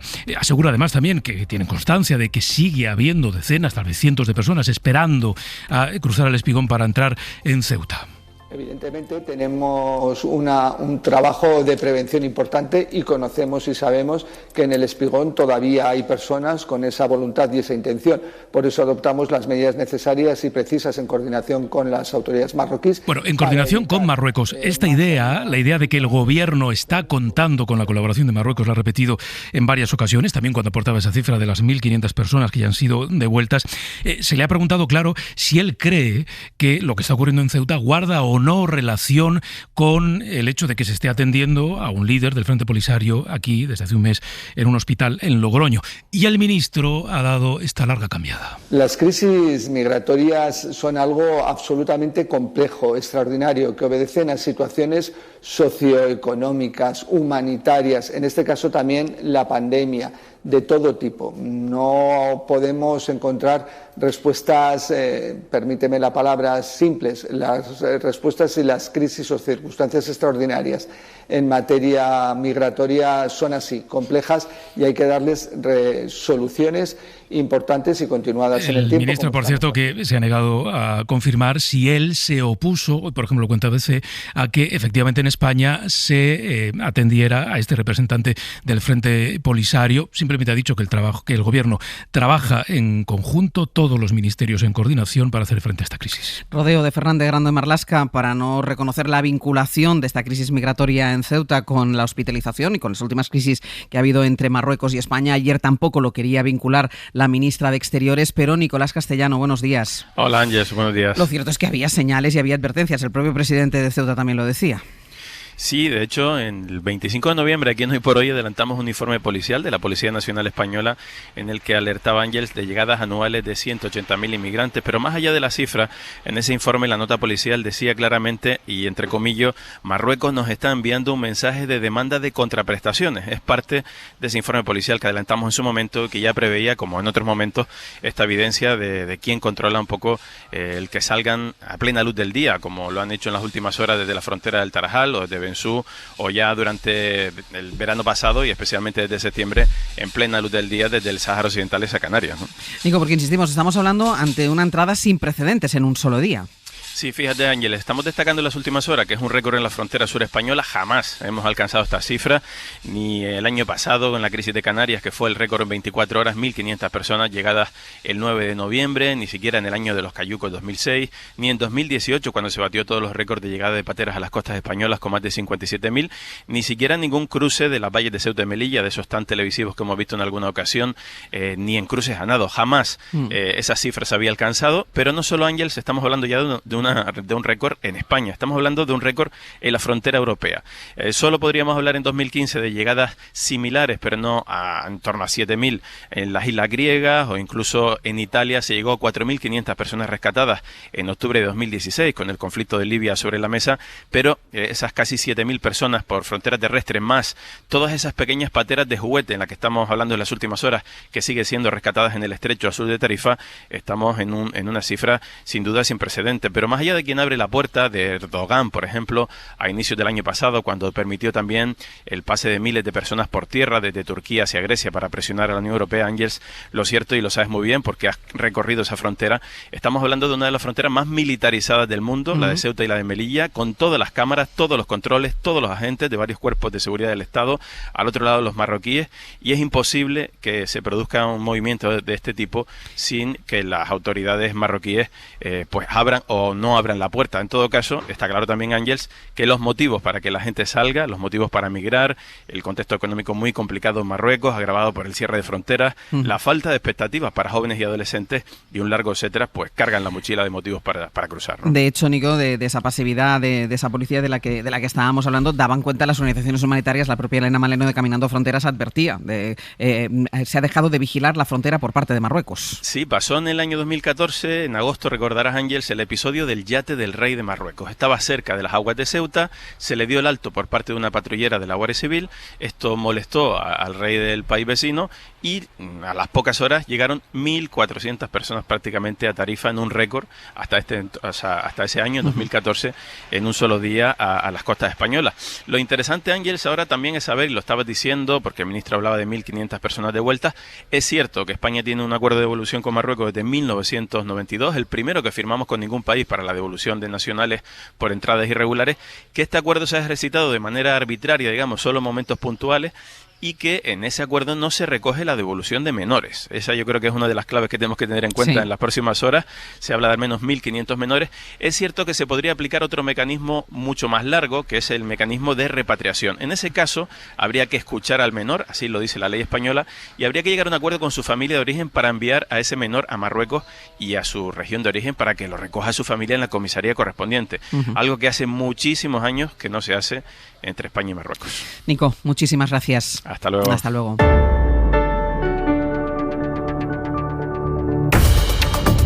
Edu, escuchábamos al presidente de la ciudad autónoma de Ceuta hablando de invasión, que podemos comentarlo también, pidiendo contundencia al gobierno de España, y escuchamos al gobierno de España porque acabamos de escuchar a Fernando Grande Barlasca hablando de coordinación, insistiendo en la coordinación para buscar la solución al problema con Marruecos, pero evitando relacionar otra vez, evitando encontrar la crisis diplomática de fondo.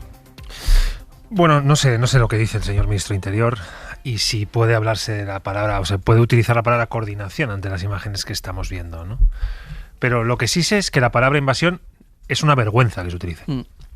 Porque las invasiones normalmente las hacen militares fuertemente armados que entran con tanques y con efectivos de infantería o con bombardeos de un país a otro en guerras. Niños huyendo de una pobreza extrema, jugándose la vida en una frontera de agua, no es una invasión. Y en el momento en que utilizamos la palabra invasión, estamos deshumanizando lo que es esto que estamos viendo, que es de fondo una crisis humanitaria. Luego es diplomática, luego si quieres es geopolítica, luego es todo lo que nos dé la gana, porque como todo el mundo sabe mucho de política exterior y todo el mundo es experto en fronteras y todo el mundo sabe de políticas migratorias y de relaciones norte-sur y de euromediterráneo, etcétera, pues yo no me meto, ¿no? Pero que no se nos olvide que es una crisis humanitaria, donde una persona ha muerto anoche, donde quizá puedan haber fallecido, puedan hacerlo en las próximas horas más, donde ha habido muchos niños sin nada jugándose la vida en una frontera, insisto, de agua. No creo que las invasiones a lo largo de la historia se hayan producido con niños atravesando una frontera de un país a otro, de un país muy muy pobre que no puede garantizar un mínimo vital para muchos de esos niños y sus familiares, sus madres, sus abuelas, pasando de una frontera, como explicaba antes muy bien Víctor Lapuente, que es de las más desiguales del mundo, ¿no? En términos de renta y en términos de estabilidad política y democrática a un lado y otro. Por tanto, me levanto nítidamente contra la palabra. No es una invasión, aunque no tengo ningún problema en comprender la situación en la que se encuentra el señor presidente de Ceuta y la situación en la que seguramente se encuentran muchos ciudadanos españoles y ciudadanas españolas que viven en la ciudad autónoma de Ceuta. Pero no es una invasión. Son niños que pueden morir en esa frontera y requieren de otras palabras, de otros verbos, de otras adjetivaciones. Y después sí, todo el apoyo obviamente al gobierno democrático de España, indiscutiblemente, en que solucione esta crisis, 1, humanitaria, otra vez humanitaria, y 3, humanitaria. Y después todo lo que quiera el señor presidente de Ceuta y lo que quiera este listomari que tenemos aquí al mando de Vox, que ha vuelto a hablar de invasión, acusando como si fueran estas personas que quisieran invadir militarmente nuestro país. Pues no hay nada de eso. Hay una crisis humanitaria con niños que pueden morir en la frontera y que requieren de otros verbos y de otras palabras. Lo que pasa es que se utilizan estos verbos, si uno mira hoy las redes que también utiliza la ultraderecha como Vox, la utilización de estos verbos está al orden del día. Sí, y elegir los términos no es secundario. No, exacto, es muy importante. Es muy importante, ¿no? Y además es importante en general para mantener la salud de la democracia, y es importante en particular para afrontar estas crisis, porque lo necesitamos es tener un léxico en común y mantenernos coordinados y unidos, ¿no? Yo creo que la respuesta que tiene que dar el gobierno español no tiene que ser ni dura, ni blanda, ni de halcones, ni de palomas, pero sí inteligente, y para eso se necesita coordinación. Hay que coordinarse con Europa, pero también hay que coordinarse con las fuerzas de la oposición, para empezar con los términos utilizados, ¿no? Para describir el problema. Hay que apelar a la responsabilidad de estos líderes de la oposición.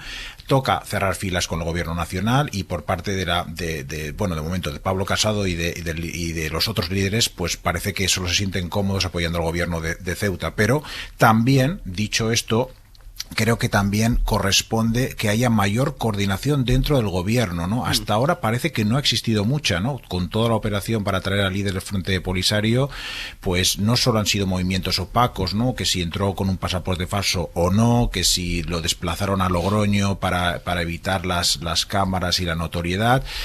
Quizás, y yo creo que se puede entender la opacidad, aunque obviamente si no se pudo mantener el secreto fue un fiasco, pero lo que ocurre es que parece que no había una coordinación, al menos no una coordinación muy rotunda o muy seria entre el Ministerio de Exteriores y del Interior, ¿no? Como llevan informando algunos medios, pues parece que el ministro de Interior tenía ciertas reticencias y que el CNI no estaba involucrado. Entonces yo creo que hay que empezar con coordinación dentro del gobierno, extenderlo a las fuerzas de la oposición, y sobre todo yo creo que aquí el papel clave es Europa. Lo mencionaba Víctor, cuenta hoy el diario ABC que hubo discrepancias y no pequeñas dentro del gobierno a la hora de decidir si se atendía o no a ese representante del Frente Polisario en nuestro país. Una decisión que defendió la ministra de Exteriores, según esta versión de ABC, que contó con el apoyo de Pedro Sánchez, pero a la que se opuso con vehemencia, es la palabra que utiliza ese periódico, el ministro de Interior. Según ABC, Fernando Grande Marlaska no solo se opuso, sino que alertó de las consecuencias que podría tener dar ese paso. Recuerda ABC, y es verdad, que Fernando Grande Marlaska ha mantenido en los últimos meses esa relación bilateral, negociaciones con el gobierno marroquí, viajes de hecho a ese país para negociar la respuesta conjunta a el reto de la inmigración, y que por el conocimiento que se supone tiene de cómo podía responder el gobierno marroquí, Grande Marlaska alertó de los riesgos de tomar esa decisión. Sí, yo no voy a entrar en la, digamos, discusión retórica. Entra. No, es que no voy a entrar precisamente porque me parece muy importante, como todos habéis dicho, lo que hay detrás del debate retórico.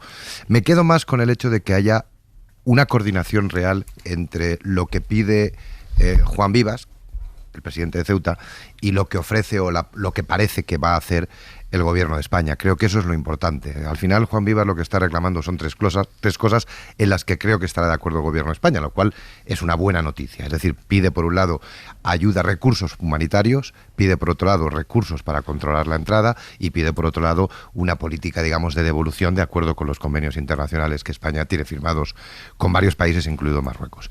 A partir de ahí, yo entiendo la tensión que puede suponerle para un dirigente político en una ciudad que de repente que no tiene más espacio que el que tiene, los metros cuadrados que nos ha descrito Juan Vivas, y que de repente le entra prácticamente el 10% de la población de un día para otro.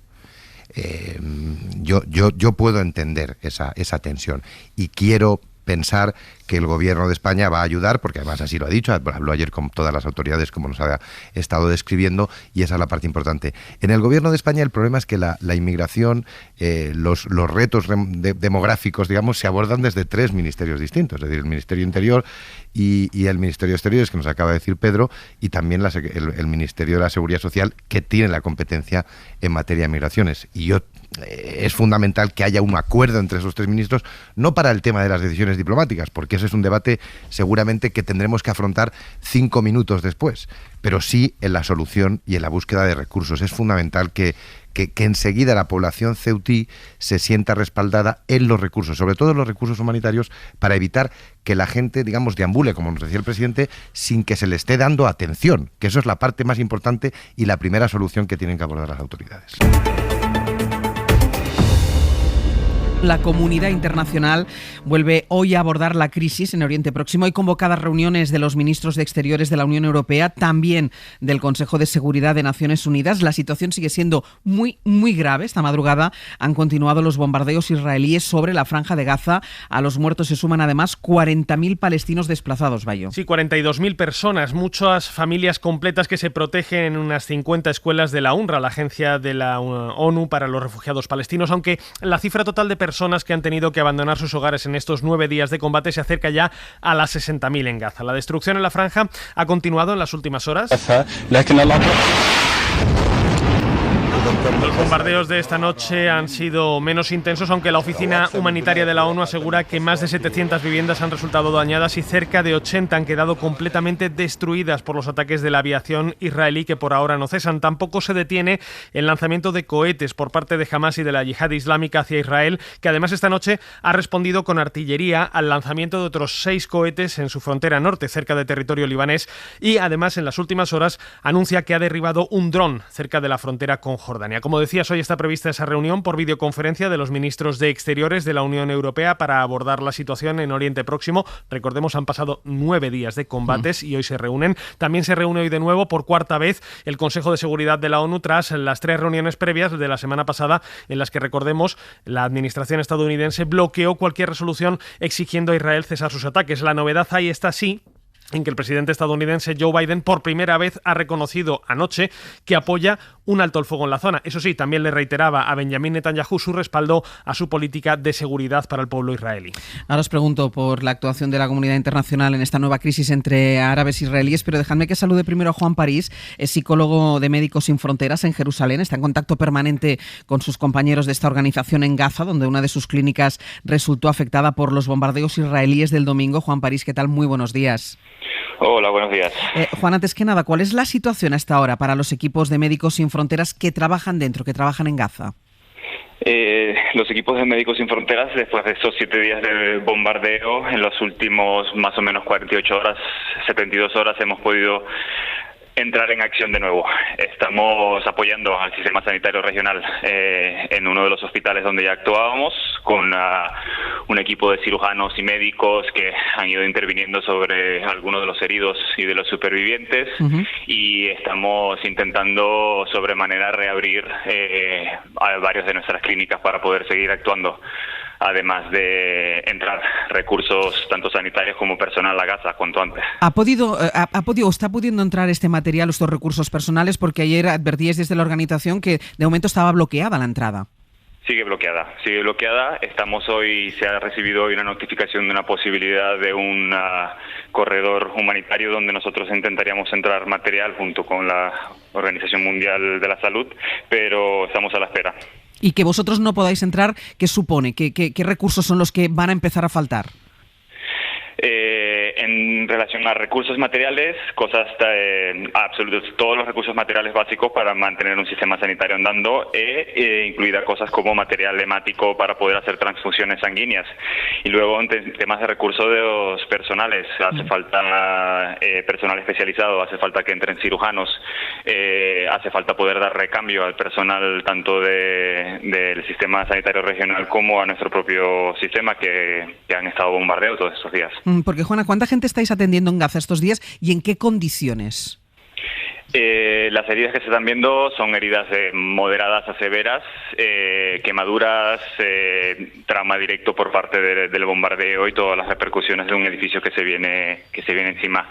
Esto es parte ya de la experiencia en lo que habitualmente trabajamos nosotros en Médicos Sin Fronteras en Gaza. En nuestros proyectos ahí se basan precisamente en esto, en atender a heridos y supervivientes de todos los eventos bélicos previos y sobre todo las repercusiones a largo plazo que se suelen ver, heridas crónicas, amputaciones, infecciones persistentes de las heridas, etcétera. ¿Estáis atendiendo muchos niños? Habitualmente ya lo hacemos. En el último año atendimos probablemente a 1.000 niños con heridas traumáticas y quemaduras, y actualmente no te tengo números concretos de niños, pero como podrás ver por los números de fallecidos, que incluyen un número importante de niños, entre los heridos que están llegando también hay menores. Juan París, muchísimas gracias y muchísima suerte.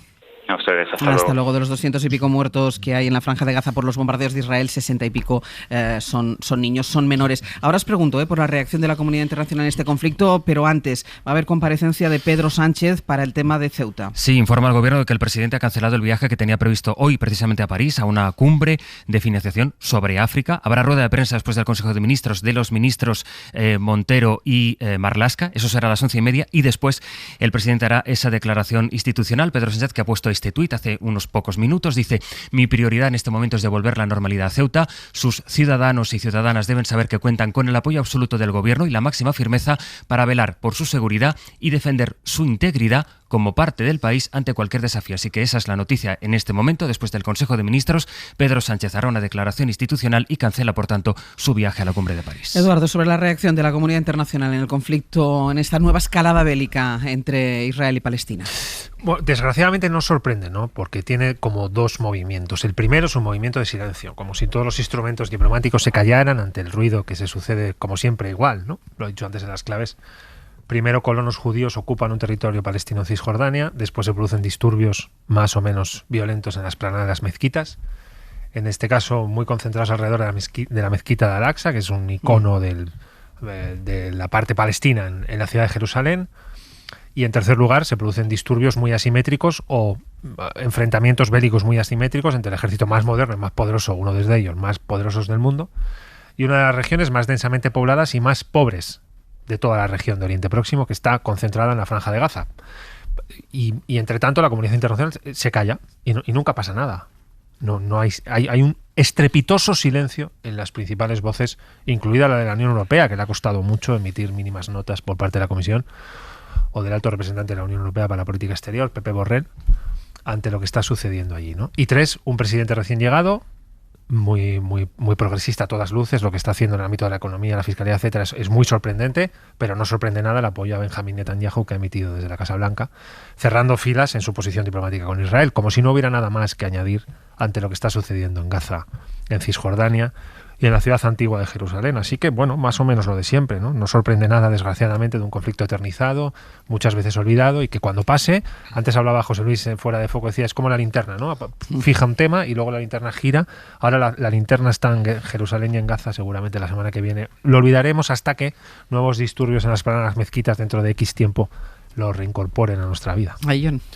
Pues estamos en manos de la política americana. Decía no sé si era un responsable del Departamento de Estado o una voz, no lo he leído en algún medio, la diplomacia silenciosa, que coincide con el silencio estrepitoso que nos describía Eduardo.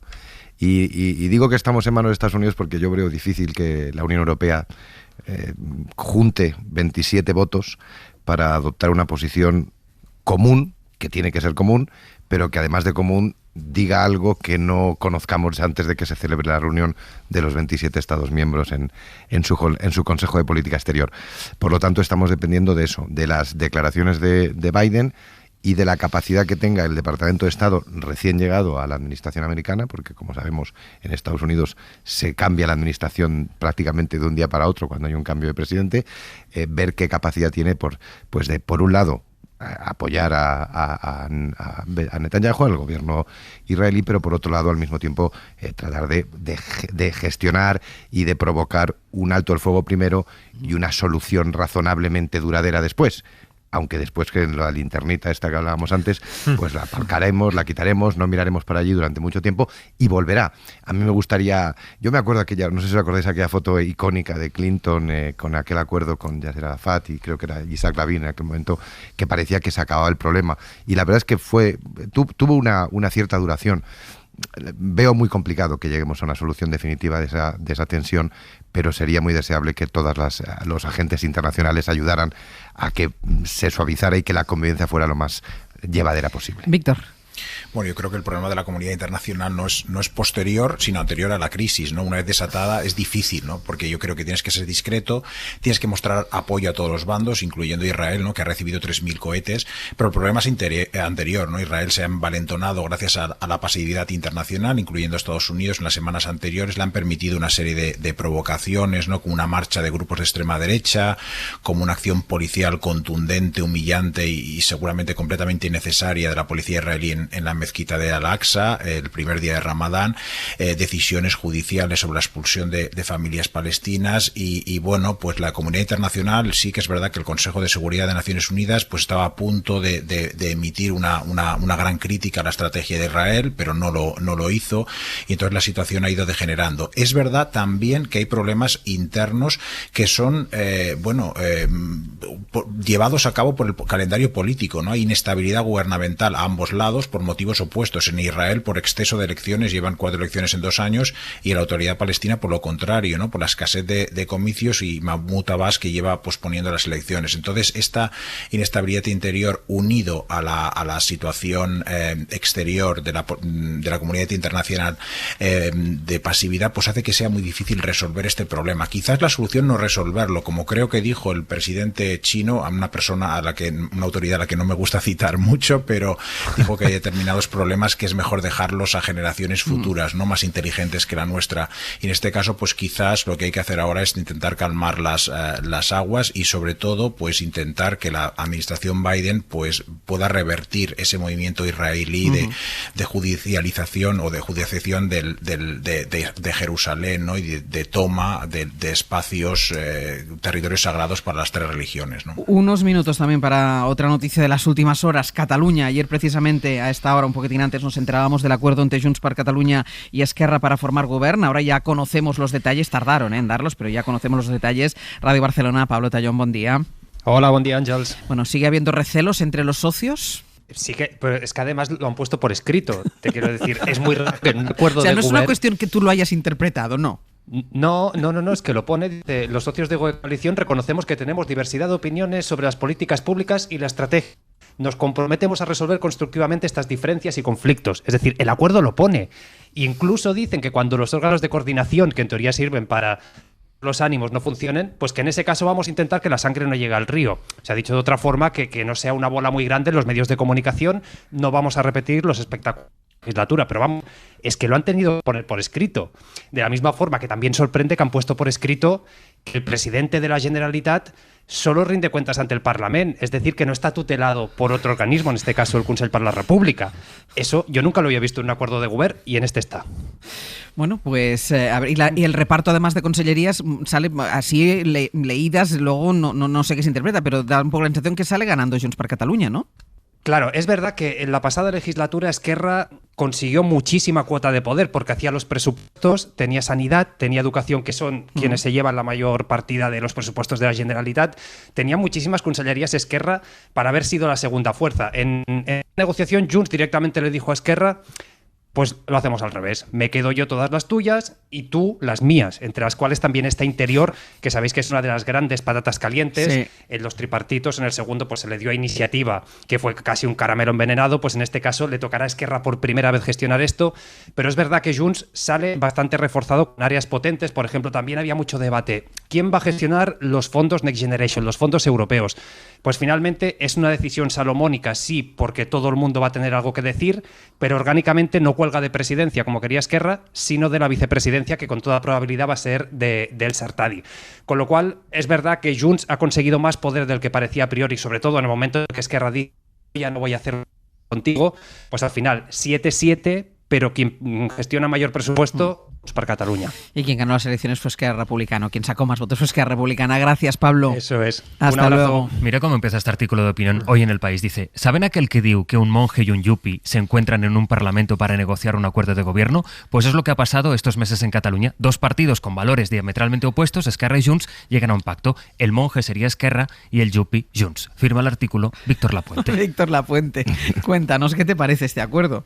Pues a mí me parece que es muy difícil, ¿no? Porque es dos culturas políticas. No sé si la metáfora es la más apropiada, pero es cierto que Esquerra Republicana es como una congregación religiosa, tiene convicciones muy arraigadas, un siglo de historia. En cambio, Junts tiene apenas un segundo y es un partido que se mueve por la estrategia que mejor funciona en cada momento. En su caso fue el Peix Alcoba, la estrategia seguida durante otros años de convergencia, y ahora es la deriva del proceso, ¿no? Pero en este caso es es un partido que no puede vivir fuera de las instituciones, ¿no? Y por eso el acuerdo era lógico, ¿no? A diferencia de Esquerra Republicana, que durante muchos años ha podido sobrevivir y desarrollarse en zonas sobre todo rurales, pero en muchas otras zonas de Cataluña, Junts es un partido que nace del poder y vive para el poder.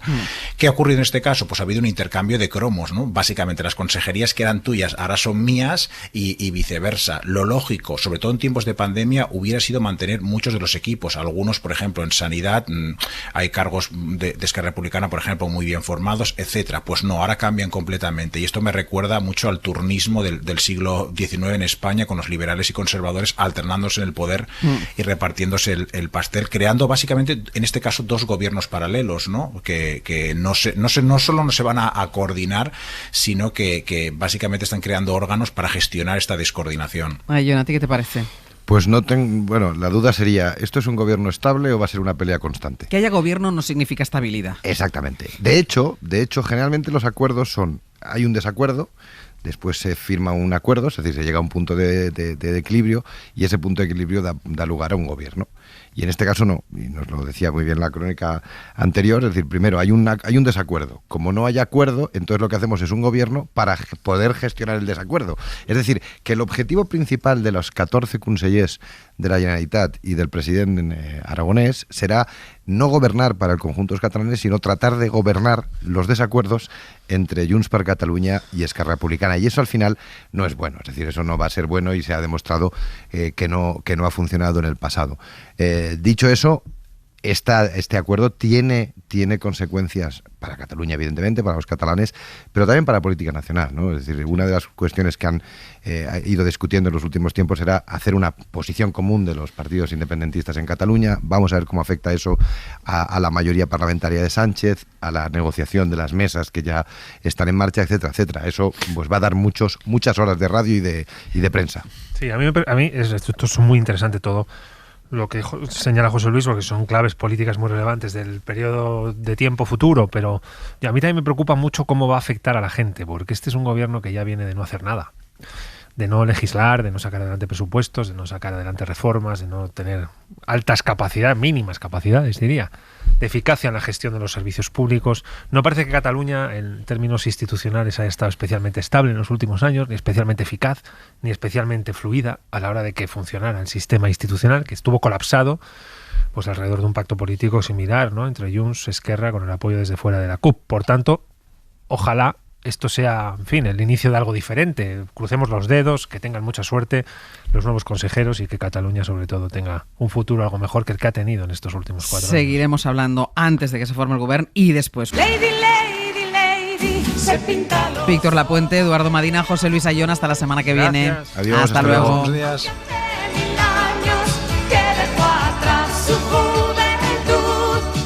Suscríbete a Hoy por Hoy. Todos los episodios y contenidos adicionales en la app de Cadena SER y en nuestros canales de Apple Podcast, Spotify, iVoox, Google Podcast y YouTube. Escúchanos en directo en la SER de lunes a viernes a las 6 de la mañana. Cadena SER. La radio.